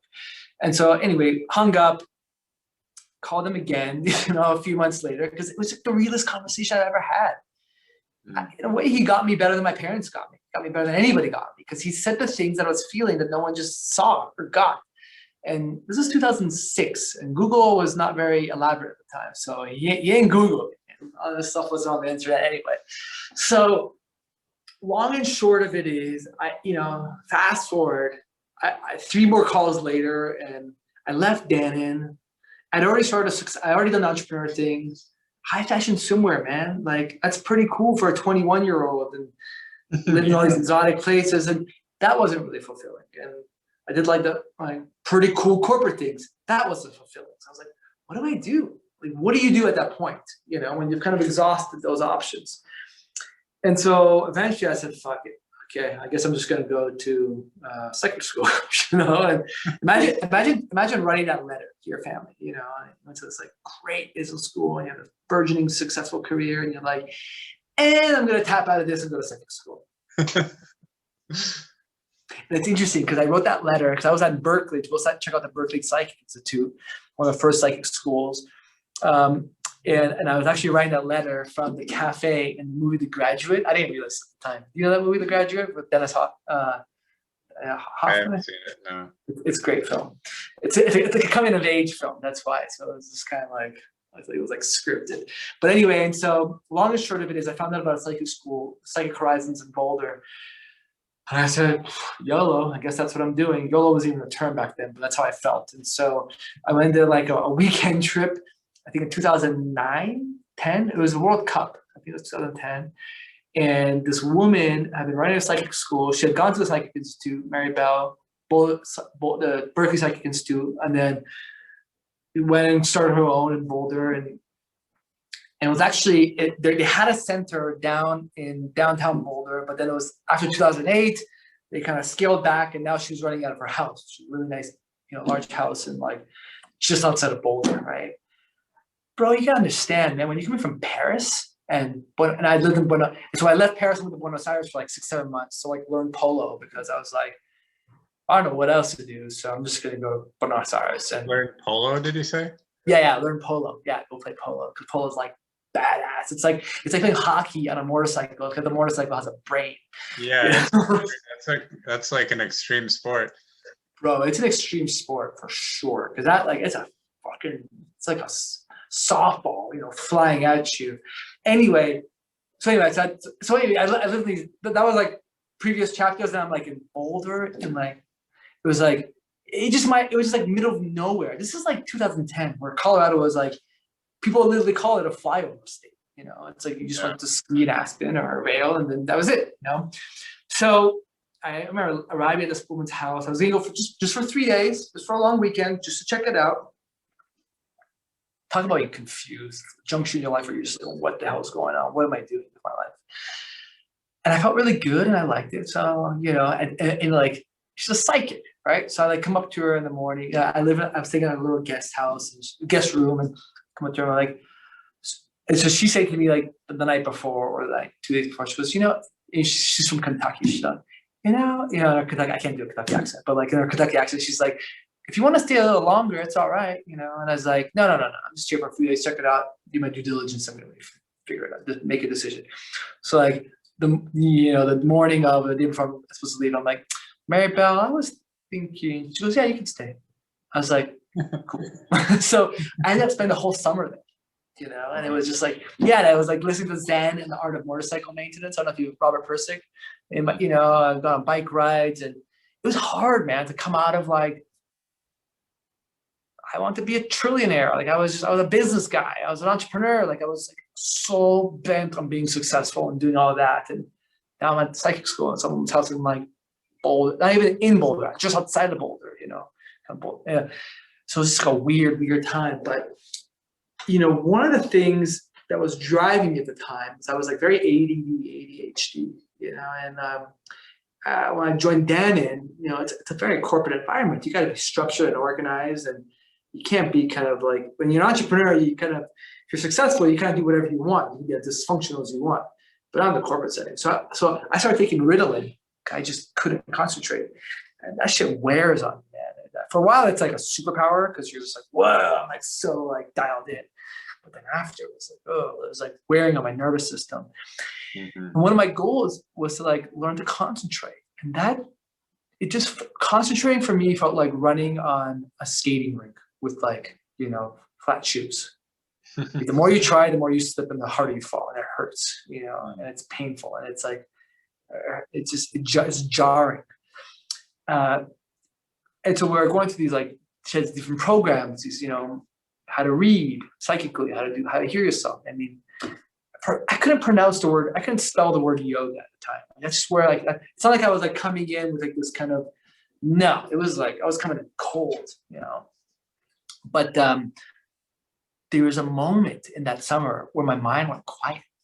I'd only experienced that once before. But the first time I went to Paris when I was like 21 years old, my mind for like a few seconds just went quiet.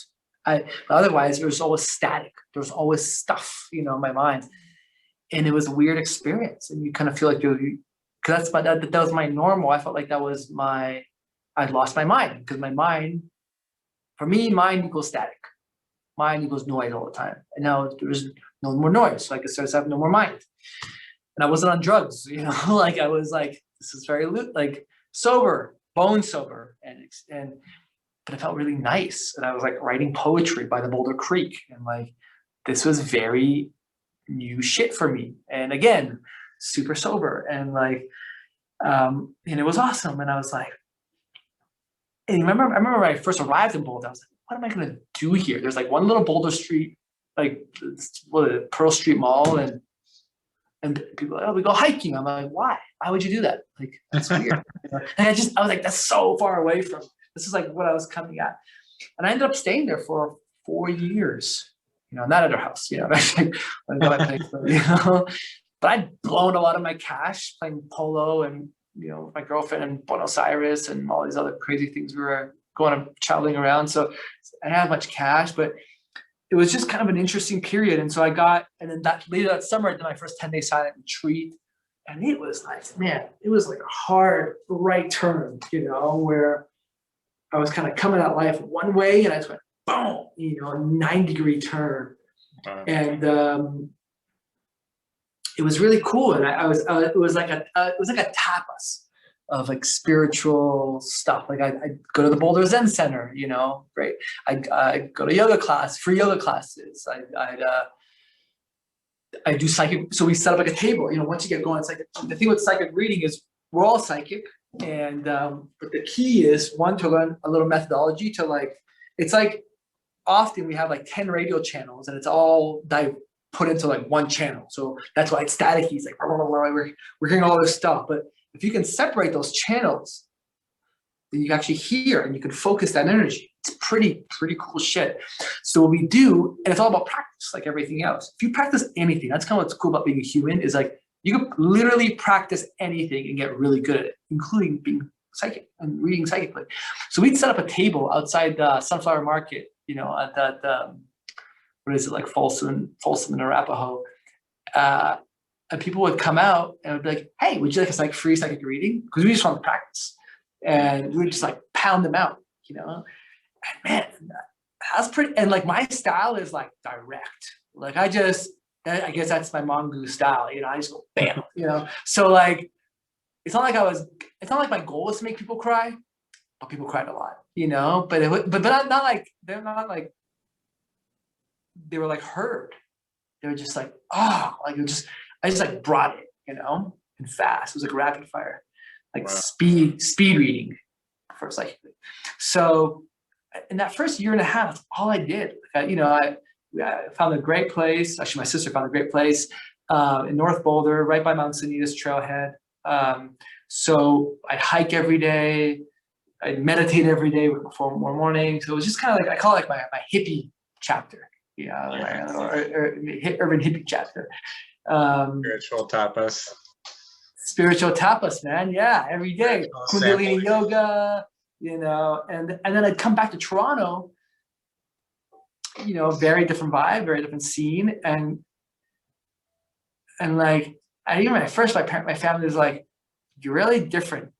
We kind of like it, but it's very weird. But they liked, you know, there was like, it's weird, but we like it. And they had their first psychic reading. And then they were like, wow, this is crazy. I'm like, oh, I know. I'm like, I wouldn't have believed it if I didn't experience it, but it's like dead on, you know? And so it was just kind of an interesting experience at, you know, Saturn return, 28 years old.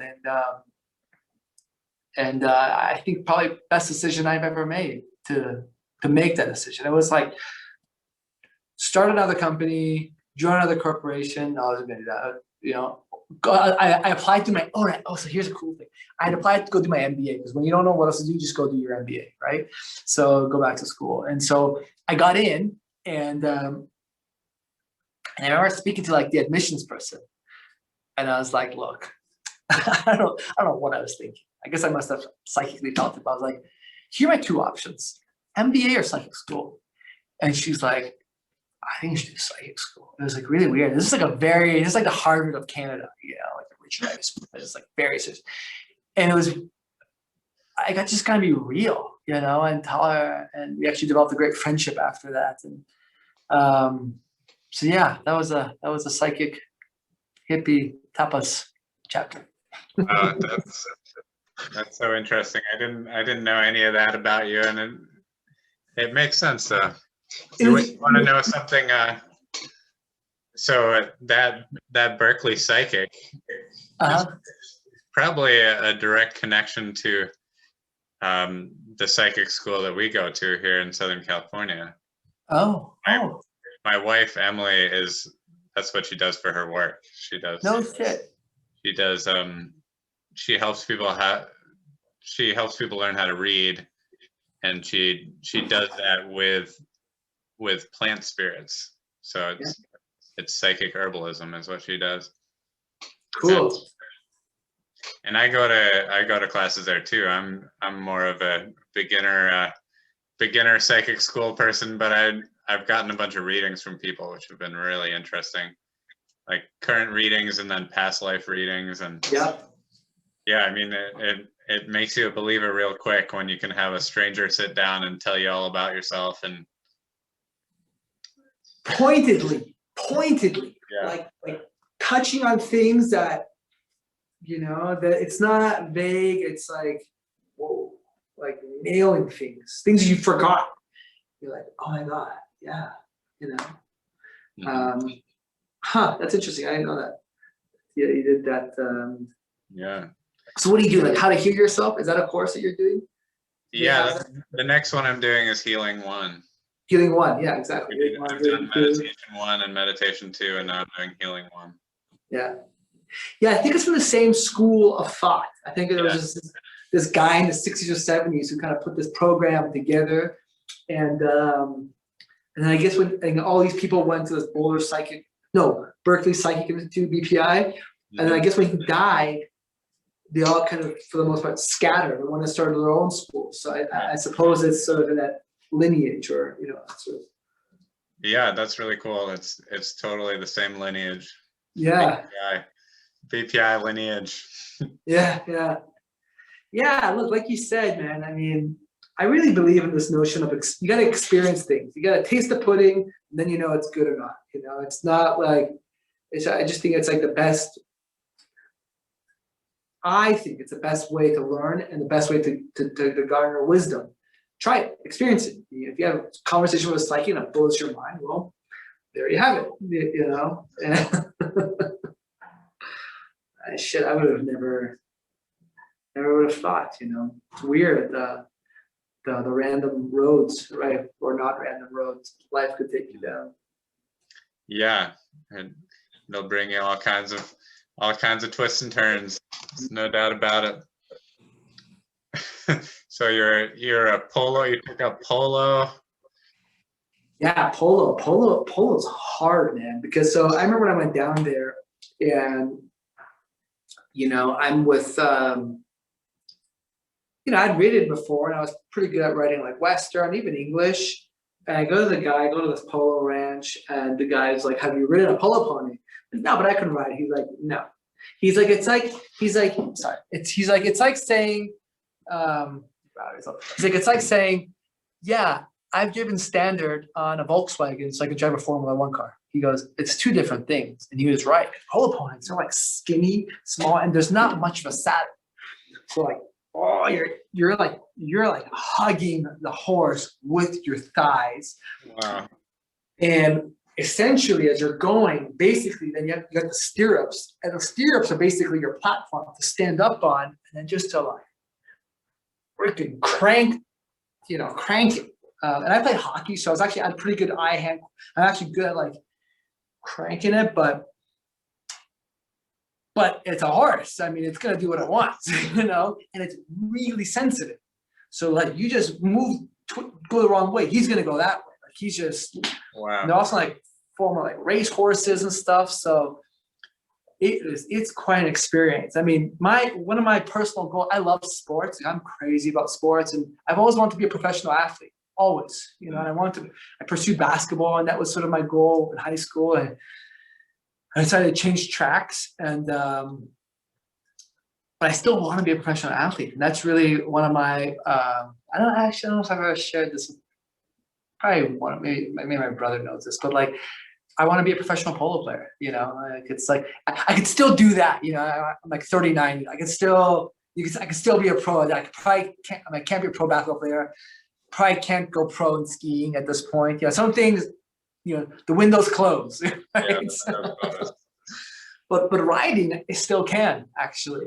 And so, yeah, I plan to start getting back down there to Argentina, and it's actually it's actually tied to Simon Sinek talks about your why. You know, my why business is to create. I had a tough time, being a kid in a family of entrepreneurs, immigrants, new refugees to Canada. And it was rough because my parents, they were just overstressed all the time, and childhood kind of sucked, So I'm really passionate about making that different for other people, creating a different work-life experience for their parents, so that it affects their home life. That's a strong orientation for me. So that's part of my why. Another part of my why is being a pro athlete. I want to be a professional polo player. That's awesome. Yeah. How exciting. I feel you on that. I've always held that goal up in my mind. I was the closest I got was with mountain bike racing. Word. And I won some money in races, so I got that close. I was pretty close to being able to be a low level pro. I mean, to really make money as a mountain bike racer, you have to be pretty high up in the ranks. You have to be one of the best. But I was kind of right on the cusp of being able to keep up with the pros in cross country mountain bike racing. Word. I would beat that because you race together. It's like pro category 1, category 2, category 3.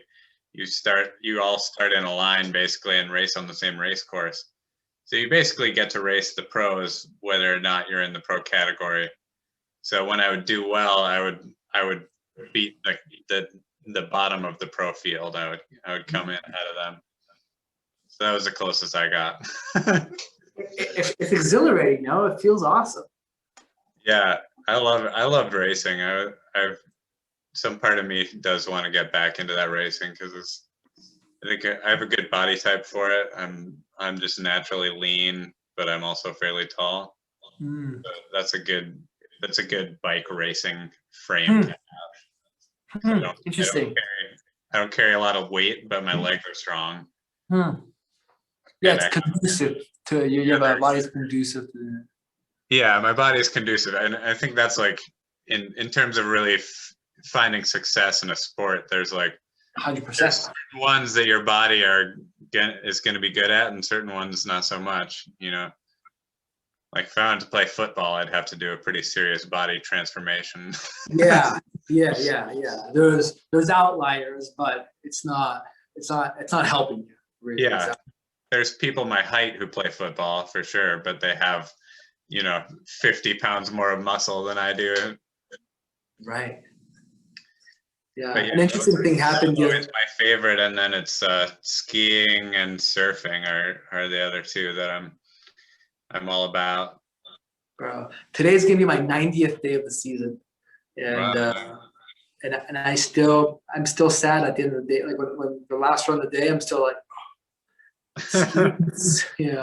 skiing is like, man. An interesting thing happened to me a couple of weeks ago. I was talking to a client, and the opportunity was like 30 times bigger than I was actually going into the conversation for. Like, I thought I was giving me the opportunity, it was like 30 times bigger, literally. maybe more probably actually. But anyway, I was like, that's very exciting, and you know, you feel good, and I'm like, wow, what an impact's gonna make. And then that night, later that day, I went and skied. There was this 1 kilometer gully. It's like a bobsled tunnel, you know, here at Canyon's side of Park City. And once you get in, you can't get out until you get to the end. You can't come out of it, right? Just because of the way it's shaped. And you gotta just turn. And I just had I landed in it once by accident.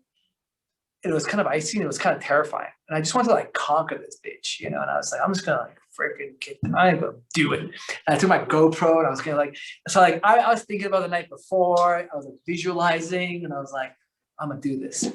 And I went and did it. And it was just, I don't know, it was just interesting that like when I completed that, in some ways, I was actually a lot more exhilarated than like the biz opportunity. You know, I was like, yeah, so pumped. Yeah. Well, there's something so there's such a deep connection with our primal nature that comes with meeting physical challenges successfully. Yeah, 100%. Yeah, it's like transcending that, and like, you know, it's like 100. I like watched the GoPro again. It was like 112, 116 turns in like 3 minutes and change. It was just like, wow. I mean, like my legs just like on fire at the end of it. But you're right. I just like yeah, I don't know that run, but I do know gullies like that. It's like, you know, it's easy to get going faster than you want to be going, and not a lot of room. Not a lot of room, exactly. And like trees and rocks and stuff. And it's just like, you just got to be so like zoned in and focused. And there's no room for anything else. And I think that's part of it. You know, I don't know if you've ever done like a fire walk, but you know, I've done a bunch of those. And like, I think that's what's kind of cool about sports. And I'd like to bring that more into like the rest of my life, especially my professional life. It's just like being like, whew, like so zoned in. It felt like an Olympic trial for me in my own mind and world. You know, I was being just like, I got down, I stretched, and I was like, I'm gonna do this, you know, and I, you know, but it was just being in that like zoned in mode. I think that's part of the exhilaration. That's awesome. Yeah, I think that's really the magic place. I mean, being in flow. Yeah. That's the place to be.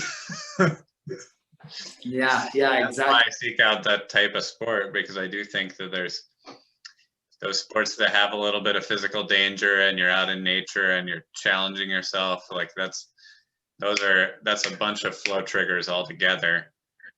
And it really does force you to be totally focused in the moment. Yeah, exactly. All your cells are conspiring to, you know, keep the body alive.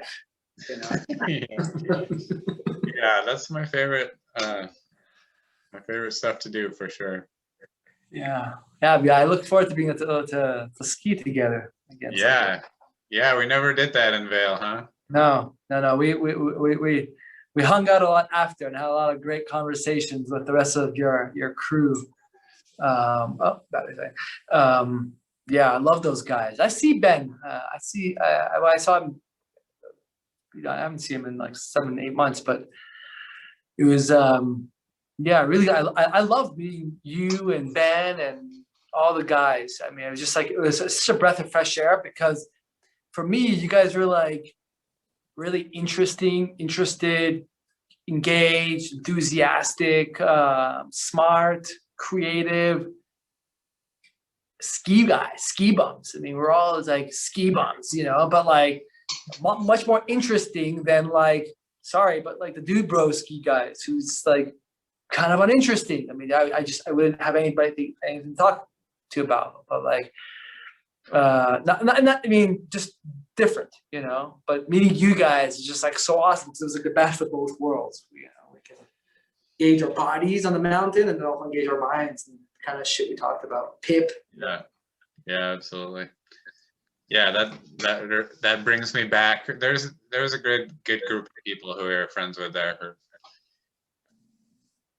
Yeah, like you said, there's this energy in ski towns that can be this kind of like escapism, you know, which is, I think in a sense why I eventually left is because I was just sensing that in myself. Like there's this real energy of just wanting to like live in la la land Yeah.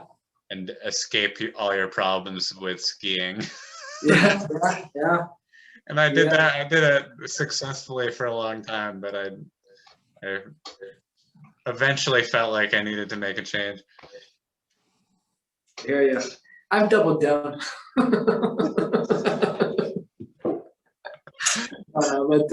Yeah, I like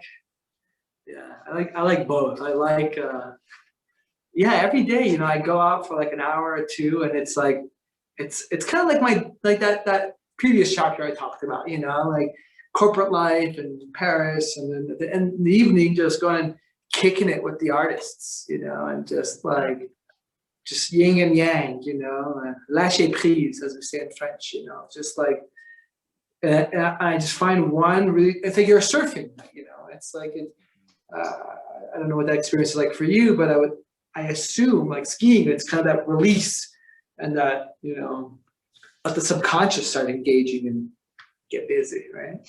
Yeah, yeah, it's just pure movement, nature connection. Yeah, skiing. I think one of the great things about skiing is it's so individual, it's so creative. You know, you're kind of like you're having your own personal experience that nobody else can have, and it's your way of going down the mountain. And there's just like infinite possibilities up there about how you can go. Especially in the trees. I mean, especially in the trees. I mean, it's like decision, just making decisions all the time, and committing to those decisions, you know, with every turn. Yeah, full commitment or else. Full commitment, you know. And it's like for me, you know, it's like I love improv, you know, and this notion of, and it's for me, it's yes and. It's all yes and. I don't know if you know. Yeah. Like, turn this decision. Okay, yes, and what's next? You know, so exhilarating. That's a great game. Yes, and. Yeah. That's a perfect analogy for skiing. It's like just over and over again. Yes, and yes, yes. Especially when you're like in heavy glades and you like turn a corner, you're like, okay, this is what I got to work with now. That's no, that's a cliff. That's okay. What's the last of these evils? Yeah, I had the same feeling with skiing as I have with surfing, which is just like, okay, one more run. Oh yeah, forget it. It's one more wave. I met this guy at Brighton a couple of weeks ago. 69 years old. I couldn't tell. He told me because he was also bundled up. It was a sort of whiteout day. And he was just telling me he'd been surfing every day for like the last 40 years in Hawaii. That's where he lived. And he's just like, I'm like, man, you're like 70 and you're still not over it? And he's like, nope. I'm like, wow, good to know. There's no end to this, you know, we're in this tunnel. And yeah. I don't expect it to go away. I mean, I'd like to surf and ski and bike and into my, you know, well into my old age, like basically until I can't walk anymore. Same. Possible. A little bit why I like horseback is because just use the horse's legs. You know, even when your legs go. Yeah, somebody else is taking the stress as long as you're sitting on the horse. Exactly. Hang on a second. I'm just gonna plug in my thing here.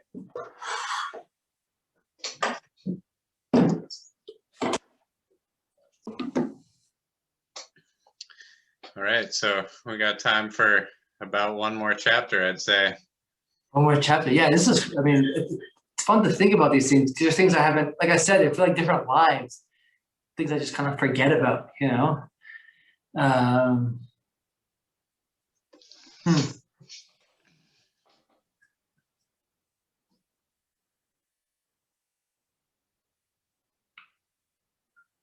Let's see. Well, I mean, a couple of things come to mind. I mean, swimsuit days come to mind, starting a swimsuit company. Yeah, I could talk about that. it's interesting because it coincides with a couple of things. It's you know, first real gig, intuition and having weird intuitive moments and not knowing what on earth was going on, you know, because the whole way of how I met, you know, the family who become and remain great friends, we started this business with, it was all just very mystical. It was just all like, just the alignment and just like the coincidence and parallels. Like it was just, I don't know, it was like there was like an invisible hand there kind of guiding the whole thing. And yeah, how it happened was, you know, I started so I got into this great business school. Like shit, man, I had no shot at getting into like university when I was in high school because I wanted to be a professional basketball player, so I didn't really care about school and I had like shitty grades. And then the last year I thought, well, I'm not going to make the NBA. I might get a D2, D3 scholarship, maybe. From Canada, it was really hard to get scholarships, especially back then, pro basketball. And I started, anyway, so I thought, okay, now I got to change tracks and go down the academic route. So I really started working my ass off. And I was a shitty student to begin with. I just didn't have the skills, you know. And so got into this like spectacular business school. I mean, my mom didn't even believe, you know, when I told her I got in, it was like, I had no chance. And so when I finally got in, I was kind of disappointed actually, because it's a great school and I love it. I'm really grateful to have gone there and everybody was like really brilliant, you know, Rhodes scholars and shit. But like, it was just kind of boring. It was just kind of lame, you know, and I hate lame shit. And so what I did, nothing worse than lame, you know, it's just like, I don't know what it was that was lame. Maybe it was because we were all talking about like, because we did case studies, which is a cool way to learn about business, but maybe it was because a lot of people just didn't have a lot of experience. We're like, this is undergrad business school, you know? So I don't know what it was, but maybe it was my ADD. I'll take responsibility. You know, I was bored of it. So I decided to start this magazine called Up and Coming Business Journal. And I thought, well, wouldn't it be cool? I had met like a CEO before to my dad, really well-known Canadian CEO, kind of like the Howard Schultz of Canada.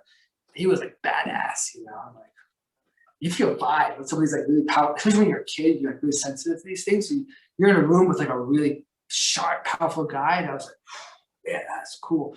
So I'm like, I want to meet more of these guys. So I started this magazine. I'm like, that's my ticket. You know, I can just go meet anybody I want. I got a magazine. And so I got to go meet like Jim Balsillie at the time. So he was researching motion, Blackberries. This is 2001, 2002. Like this guy was like, he was Steve Jobs, you know, at the time. And so when I had this like meeting with him and got to interview him and all these just different people. And I got like, and of course, you know, me being me, you know, I wanted to do things provocative and do them like interesting. So I got this like CEO, this other finance CEO to write about like how technology was driven by the porn industry, which is true. Like technology, we like videos, like we went from beta to VH, everything is driven by porn, you know? And so he wrote an article about it, you know? Or like why Canada should legalize the marijuana, 2002, not, you know, 2022, you know? So, and so it was this magazine that went to all these different schools around Canada. And so that's kind of how I got into this media circuit, right? And so, again, I guess I wasn't really a great student because I was doing, but this stuff was like way cooler, you know? And some of the stuff that I thought was going on in business school. So, the long and short of it is, through this process, I got to meet this family. You know, I went to this magazine launch party, and this family was being featured because they were like Airbnb, but before analog version, like before the internet. So they were just like, they created like renting villas and homes. They started, you know, like 50s or 60s rather. So, you know, we met, we kind of, me and like the big patriarch, sort of Sultan, you know, owner, dude, we met. And so and we had like an instant connection, you know, like I guess he thought I was interesting. And he's like, you know, I want to invest in your magazine. I was like, nah, you shouldn't do that. Like, it's not going to make any money, man. It's like, I was like, print, you know, it's like internet age, don't do that. And he's like, all right, well, what do you want to do? And I was like, I don't know, we should do something. He's like, yeah, come up with an idea, I'll finance it. I was like, Oh, wow. and I'm like the third or fourth year now of college, and I was like, that'd be awesome. So we went on this trip together. So they're like luxury travel space, and we went on this trip together to Cannes in the south of France. And that's like it's like during exam time, And you have to understand that the school that I went to, like if you miss class one day, like your friends will call you and be like, "You have cancer? Like, are you okay? Yeah. Did you get to class? Like, what's wrong?" So I was like very, cavalier about the whole thing. So we went there, and I got like in my first class flight on Air France. I got hammered on the flight over. Finished the bottle of Jameson, So with the boss, So like funny. And I guess I was like 19, and I met this woman. I can't remember, but it was on the escalator. I mean, I was like blackout drunk, and it was like beautiful. She looked like what's her? Not Kim Basinger. What was Tom Cruise's first? I think Kim Basinger. Tom Cruise's first wife. I can't remember her name. Australia. Kind of looked like her, Like so. Anyways, I see this beautiful woman, and then we get on the connection collecting flight from Paris to Nice, and that was kind of our first like interaction, right? And so a couple of days later, I meet her again, and there's a spark, but I mean nothing happens, right? And there's these like huge, extravagant parties. This is Cannes, right? And it was a luxury trade show event. And so long and short of it is we go back to Canada. The trip's over. We go back to Canada, and me and this woman keep in touch. Nothing happened, really, right? But she's like, I want to come and see you. She's like this super beautiful, elegant French woman. I think she was in her 30s too at the time. I was like 19 or 20. And then she goes, I'd like to come and visit you. She's going to come to Canada. But I was like living with my parents, and I had like a dorm room essentially in my biz school, which is 3 hours away. So this guy let me like shack up in his like chateau, in Toronto. And so I'm like, cool, come down. And so she came, and that was a scene, and she arrived the day that he was having a Christmas party. My parents were invited. So I had to go pick her up from the airport, and my parents didn't know. They didn't know what was going on. I didn't tell them, right? Like, this woman's here. So we stayed, and for the next 4 or 5 days, I just stayed at this guy's place with her, and it was like we listened. I mean, it was good cheese. It was like Josh Groban was popular at the time. We listened to Josh Groban, and we're drinking it was like unlimited. When you don't have any context, it just seems normal. So there was unlimited bottles of champagne with this orange label on it. Not these Veuve Clicquot, it's unlimited. That was like we drank more of that than water. I was like, that's all we did. And one night we smoked joints, it's about a fireplace, it's Josh Groban. It was like this vibe. It was snowing, and it was like December. And one of these nights I came up with this idea. We're still thinking about like, what are we gonna do? What's our business idea? And I thought, swimwear. Right? And I thought the most valuable part of a woman's swimsuit is the inside, and it's neglected. It's like the ugliest part. They put like under the sort of the mesh stuff, and it looks terrible. I'm like, that's where we're gonna put all our design dollars. And anyway, and so I told him, like, the guy, he was married to Miss France, former Miss France. And so he told her, she was like, I love it, and so off we went, and they moved to like Costa Rica. And so I finished off my school year and living in the guy's chateau, and ended up moving over to Costa Rica, and we started this thing, and it was just really interesting. This is my first gig out of college. I just had no context. So I'm like, cool, I guess this is how it works. You have an idea, and someone just throws $2 million behind it, and you just do it. All right. And that's how it works. That's how it works. If you have no other like precedent of anything else, you figure, oh, it's not that I wasn't ungrateful, but I was like moving along, I didn't have a resume, I didn't look for a job after biz school. And so, and it was interesting because we did our first show at the Miami Swim Show.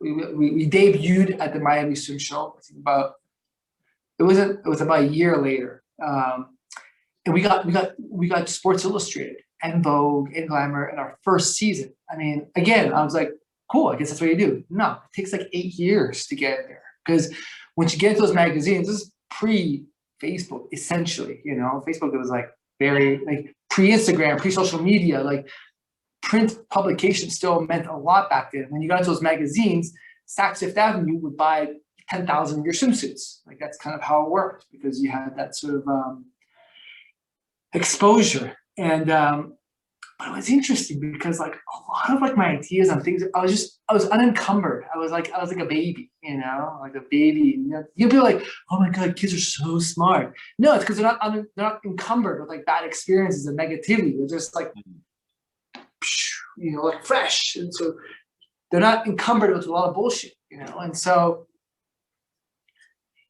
but a lot of weird things happen. Like I would just like have ideas that, oh, we should totally meet or talk to this person and like somehow meet them in New York or something. Like it would just, things would just happen. And it started like, and my partner was like he's a God-fearing Jamaican religious guy, you know? And so he started noticing these things and putting dots together. And it was freaking him out. Like he was like 55, 57, you know, very wealthy. I'm like 21 years old. And he's like, what the fuck is going on? But his weirdness just started to get to me. And I was like, oh, this is weird. You know, I'm like maybe these things that are happening, I would like think of someone and then I'd meet them 2 days later. You know, like often, you know, like repeatedly, you know, and it's one thing if I'm experiencing this, I'm like, okay, so what happens, you know, bam. And but he's experiencing it through me, you know. I'm like, and he's like weirding out, and I'm like, okay, well, maybe I guess this is weird, and like, and it was interesting because I remember at that point there was a time where I kind of closed the door to like my psychicness or intuition, or because it was like so fast, like weird things, you know, and like oh, we should go do a show. We should go. Like someone says, oh, you gotta do this show in like south of London, the lingerie show. It'd be amazing. I'm like, oh, we should do that, but it's all full. You can't book it a week in advance. I'm like, I don't know, we're gonna do it. And then like Elizabeth Hurley, she canceled her booth. Like, oh, there's a booth available, you know, like in that same conversation, like the constant things like this. So yeah, I don't know why I even brought up this chapter, but it was just kind of an interesting time, this the contrast between coming to something with fresh beginner eyes and like everything's possible. And then, I don't know, kind of being tainted by like, no, work is hard, business is hard, things are hard, you know, and there's a lot of what, you know, that was kind of a lot of his ethos actually, because he had built a, you know, little empire, but I really hustled hard and grinded, you know, to get there.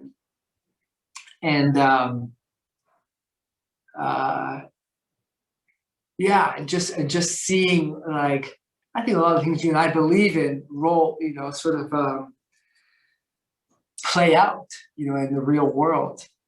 So that was, and ultimately there was a misalignment, I think, you know, and I think that's one of the big things I learned on the business side is, you know, I think when you sort of want to partner with people and work with people, and it really just, it's like the best way to know someone, you can't predict what's going to happen in the future, how they're going to act or react in different scenarios. And those things matter, especially your partners. But I think what I learned is if you can sort of identify each other's values are like a really good predictor. So someone who really values money in a big way, nothing wrong with it. But if you go about other things, like you're gonna come across situations where you're gonna want to do two different things because you're just not gonna be on the same page because your values are different. So that was kind of one of the biggest things I learned from that, and try to remember, especially like in hiring or in relationships or whatever. It's like just, I think it's like the most best predictor of future behavior is understanding what people value. You know? Absolutely. Yeah, this is one of the main topics that we get into with the relationship manifesting course. Oh. Because a lot of times people are simply seeking to manifest a partner without looking ahead and being like, well, okay, if we want to raise a family together, for instance, we need to have a really high level of alignment in terms of legit, you know, what we want our lives to be like. Otherwise, we're going to experience some serious friction and maybe, you know, worse and worse depending on how misaligned they are. Yeah, 100%. 100%. I agree with you. I'd like to hear what do you define as your highest values? Great question. Fun. Fun is probably one of my highest values, having fun. It's interesting. I was thinking about this while skiing, surprise, surprise. Yesterday was why I do that. And I think it's kind of, I think it's, in French we have a word, revendiquer. It's like the claim. And I think it's because growing up, my family, my parents, as I said, they're refugees and immigrants from Iran, and just really grinding it out to like make a life and all that. And my dad came from an affluent family. He just, as Drake says, start from the bottom, and so he had to get back to that affluence, and so he was just grinding. And home sucked. My father worked 18-hour days, and and he was not going to be happy until he lived in a big palatial house. And I get it. I mean, I 100% get it. But the point is, home sucked, and it was not okay to like be. It just, there was an undertone. My experience was that there was an undertone. It wasn't okay to be happy or fun. It was just serious, and and I think I'm just naturally oriented towards fun and playfulness and just enjoyment. And I value these things. I value the scarcity of time. I value memento mori. I could finish this interview, step outside, and bam, get hit by a falling pot out of this, out of someone's window. It almost happened to me once in Paris. So it's that's just kind of how things go. And so I don't know. I think that's kind of a big thing. Is I'm like reclaiming that. It's just a central part of my life. It's just having fun and enjoying, and making sure things are fun and unapologetically, actually. Yeah. Amen to that. Especially in our culture, it's one thing to go do that in Cuba, or like, where it's like, yeah, everyone's having fun, or like Colombia. It's like, yeah, it's like. Yeah, North American culture, U.S. culture, it's against the grain, in a real way. Canadian culture, like Toronto culture, especially that. It's almost like you gotta. I think it's so subtle, these things, but it's like this notion of like, you're having too much fun. Yeah, ain't serious enough. Like, what if? I'm like, that's why I'm having a lot of fun. Just what if? Yeah, exactly. I think there's this pretty persistent pattern, which is the farther north you go, the more serious you have to be to survive and thrive. I think it's correlated with bad weather. Yeah, totally. Bad weather equals less fun, because what do you do with bad weather? You go to bars and restaurants and spend money on, I don't know, merchandise, I guess. Good weather. You just have to, especially like 100, 200 years ago or whatever, living in those climates, like survival was a very real issue on a day-to-day basis. So like there's just that level of seriousness that you have to even get by. And I think we inherit so much of our programming from our ancestors. So people whose ancestors are northern people create cultures that do have that value that. And I feel like you're really a good example of being able to like really have a fun, playful life and be successful at what you do.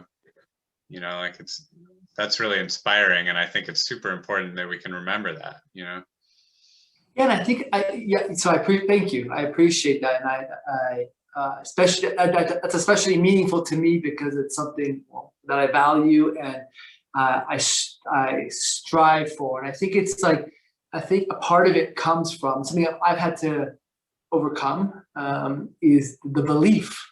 That's where it starts, because I've often found this is gonna sound absurd, especially to like a guy like you, but I've often found myself saying like, am I having too much fun? Because it is too much fun.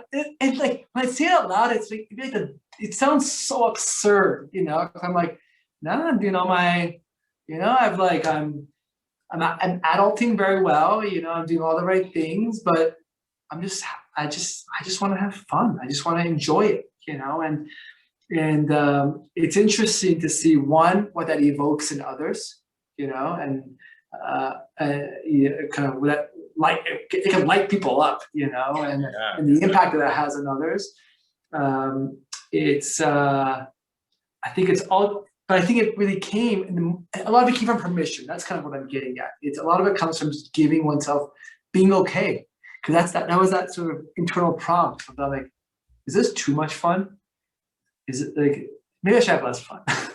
It's so absurd, really, but really that's what would come up, and so it was like moving the dial, moving the needle on, well, like how much fun was okay to have,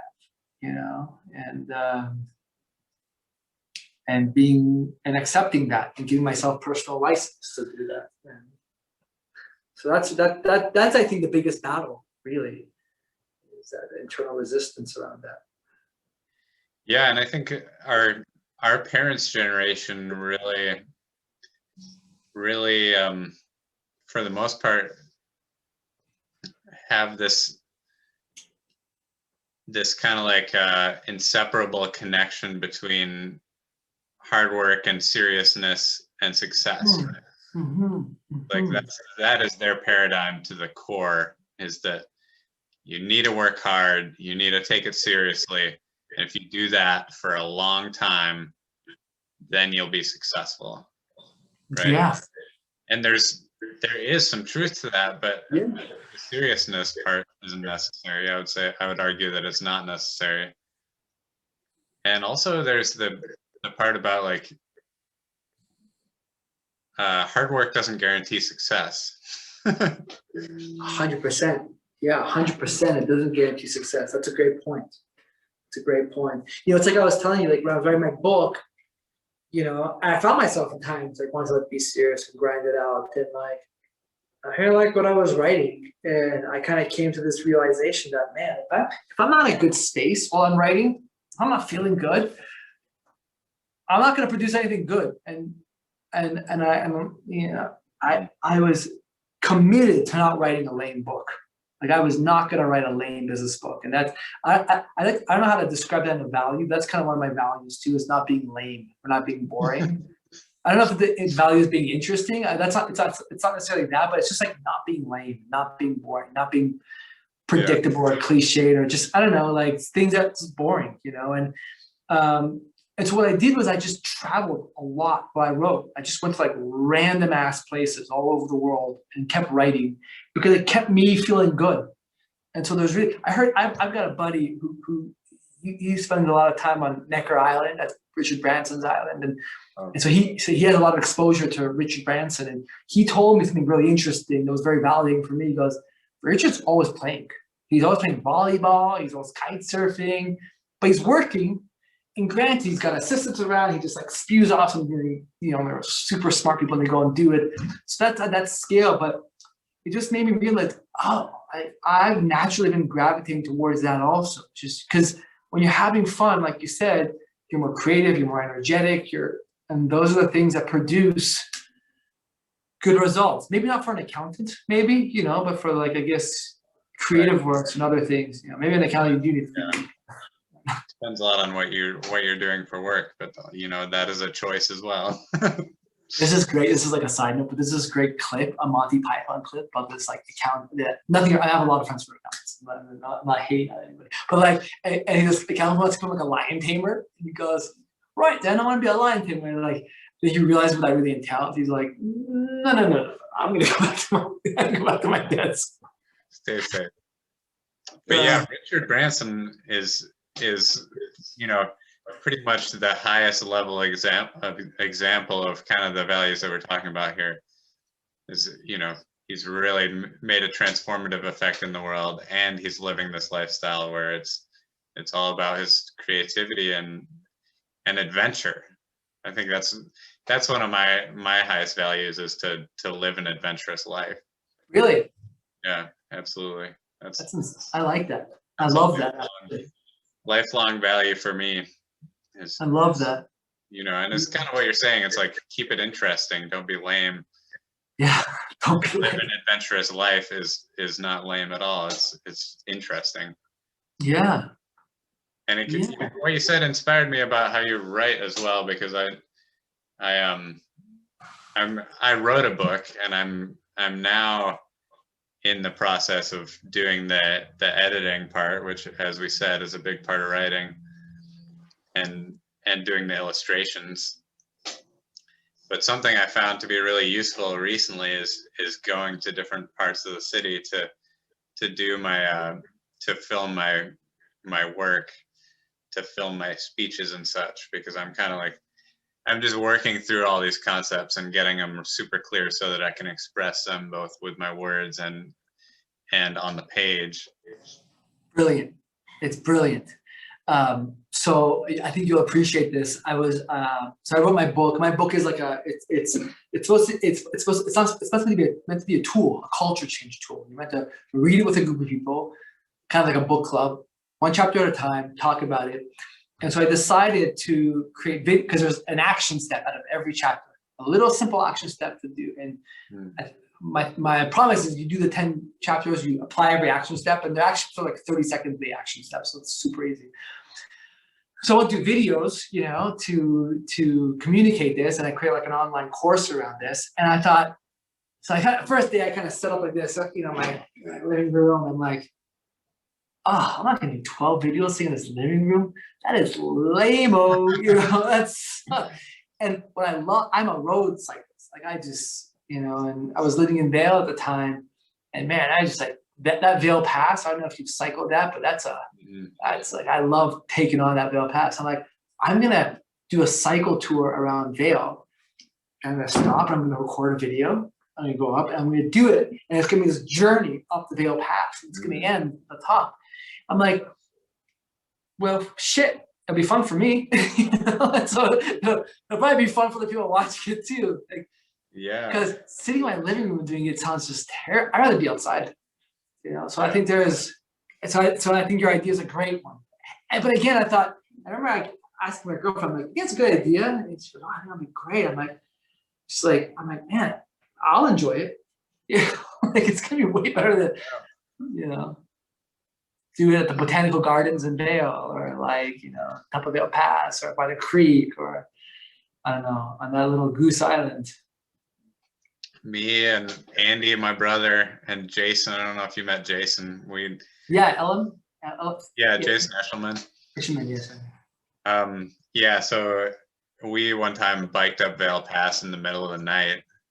Oh. We left. We were at the bar at 12:30 or something, having beers, and then we ended in Minturn, and we just hopped on our bikes and rode up the pass, and basically spent the night riding up the pass, because we were like towing a trailer.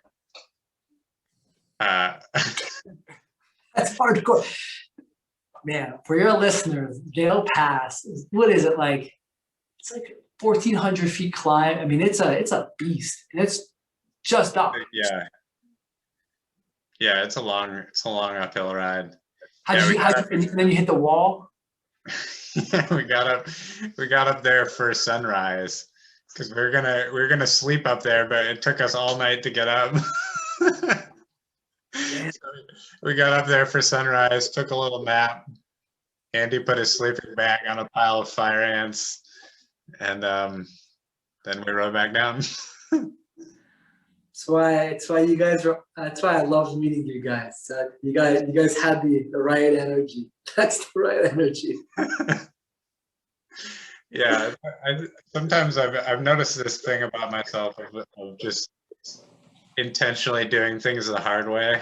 Like, it could have been way easier, but I just added some extra difficulty points for no reason, just because I don't know, something to push against. I guess we need. It's not boring. We need some challenge. Yeah, it's not boring.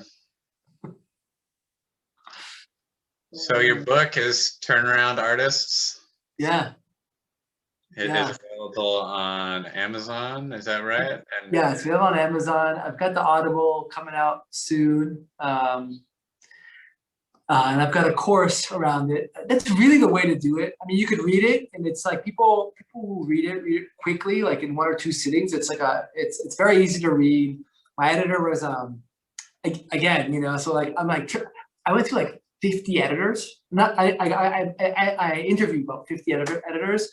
Wow. Until I came down to 2 people, and one was like a woman who she wrote business fables. It's like a business book about told as a story, and had like a great, I don't know, Ken Blanchard wrote like a forward in her book. Like that, these are like good accolades.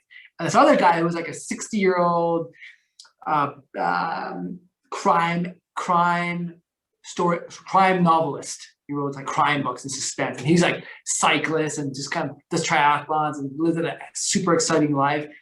And hindsight, it's obvious who's the guy, who's the person you go with, right? But at the time, I just couldn't pick. I couldn't decide.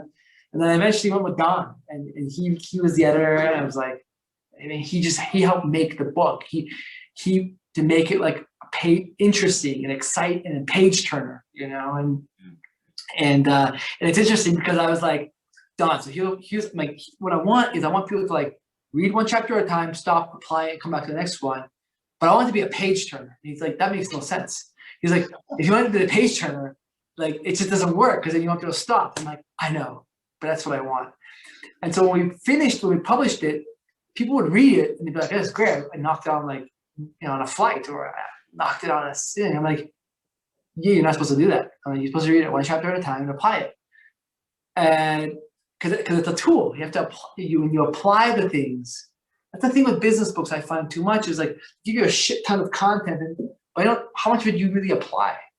So my whole thing was no, 1 step at a time, apply it. So I adapted it to a course, and the course makes you wait a week until you get to the next chapter. It's like episodes 10. It's like TV 10 years ago, right? Where you had to like wait for the drip. Yeah, the drip. So yeah, so I think it's a great book to read. I think it's you'll enjoy it and learn a lot, but I think that's a good place to start. And I think to get the most value is like do the course with like a group of people, because what it does is by reading the book with a group of people, it actually brings you because there's like prompts on what to do on your meetings and whatever. Like when you meet with your book club, it's very guided. Like that group will become your peer group because of what you experience when you go together. And I've tested a lot with strangers and people from all over the world. So yeah, I wanted to write something I was proud about, man. I didn't want to write like, no offense to anybody who's like, but like I didn't want to write a book that was like lame and then try to get people to read it. I'm like, here, read my book, and then people are like, oh, I bought your book, but put it on the bookshelf because like you read the first 2 pages and you're like, this is work. Totally. You succeeded. I just started reading, and I'm probably more than halfway through already. I was able to I just got right into it, and it is easy to read, and it's enjoyable, but it's also, like you said, it's a tool that you can use, which I think is great. I mean, I think that's you described the big problem with not only in business but in the personal development world. It's like all the information you need is out there, and you hear it over and over and over and over again, but if you don't apply the tools, then nothing changes, right? You just take in more content, consume more content. It's intellectual masturbation, I think. It makes you feel good. It's like, cool, I know more stuff, but like, are you practicing zone 2 listening?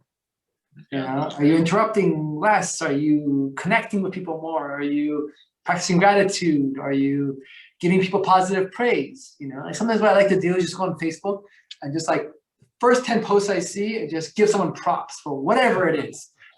I do that too, actually. Yeah. Yeah, Facebook and Instagram. Yeah. I especially in the last year, I just noticed how toxic that environment can be sometimes, and I was like, I'm just gonna compliment people and say nice stuff on here. No shit. Huh. Yeah, I got wrapped up in some Facebook drama in the past year, just with all the crazy stuff going on. Yeah, This is yeah. Set off a new ripple effect, right? yeah, exactly. Radiate positivity. Amen. Awesome. So where can people find the course? The course, turnaround, just Google turnaround artists. It's on the Thinkific platform. So you can find it there. And yeah, people can try it out for a few weeks for free with their group, coworkers or whatnot. Yeah, and I'm continually building new stuff, because what the course does is it gets a group together. Like once you finish 12 weeks, what I'm finding is like people will be like, great, now what? Like they're just used to meeting once a week and talking and having these great conversations around this. Like, what do we do now? So I'm building out a platform of topics and programming that keep people meeting and keep people talking. And so that's a really exciting, almost kind of like the Netflix of like learning and development, so just keep binging, keep going, keep going on it. So yeah. And it's interesting because now I'm like, I've got I've got some random, so I've got it across the US, I've got Canada, Honduras, across Europe, but I've got some like Nairobi and like Lagos. Where is that? Lagos is like Nigeria, so it's trying to get to like Japan, so these random places. And it's been really cool seeing different cultures go through it, especially in Japan. People, it's like very safe face, you don't show emotions at work. Right, yeah. But it transcends that. It gets people who've been working together in large corporations for a long time to start getting like real in a different way. Real in a way that it's like functional for a workplace environment. You're not like talking about the fight you had with your wife, the night before. It's not, but people just get to know more of you. You can be more real. And strong relationships, I find, create resilience in tough scenarios. I think we need that, especially in the workplace. Absolutely, yeah. Yeah, that's a very valuable thing to be passing around. Thank you for doing that. Oh, my pleasure. Thanks for saying that. Very cool. Yeah, I really believe in that ripple effect, and I know it to be true for my personal life. And also, it's weird to spend as much time as you do with somebody, a coworker, to spend that much time with somebody and not ever connect with them. It's a good point. Level, I always found that weird. Huh? I've never thought about it that way. That's really interesting. Because that's immediately where I want to go. It's like, for me, small talk is very uninteresting. It's like I want to know what's below the surface and get into the details and get into people's philosophy and values and life experiences and all that stuff. I think that's where all the gems are. 100%. Yeah, 100%. Man, I gotta go eat because my blood sugar is dropping. It's time, dude. Yeah. This has been, it's interesting talking about the psychic thing or whatever, because like I kind of knew what this was going to be like. I felt like the energy of this conversation I felt when I was getting ready in the morning. Like it preceded that. I was like, oh, I got like the tail, what did they call it? The trade winds of what was coming before it happened. So that's kind of cool. That's awesome. Yeah, I would say I had the same experience. I was out in the water surfing and just thinking about just kind of the flow and how it was going to go and everything. Cool. Thanks for reaching out. Thanks for doing this. And this has been, just really pleasurable and insightful. And it's going to give me a lot to process, actually. So super, super worthwhile. I really appreciate it. Awesome. Well, thank you so much, Ahad. It's been great to have you.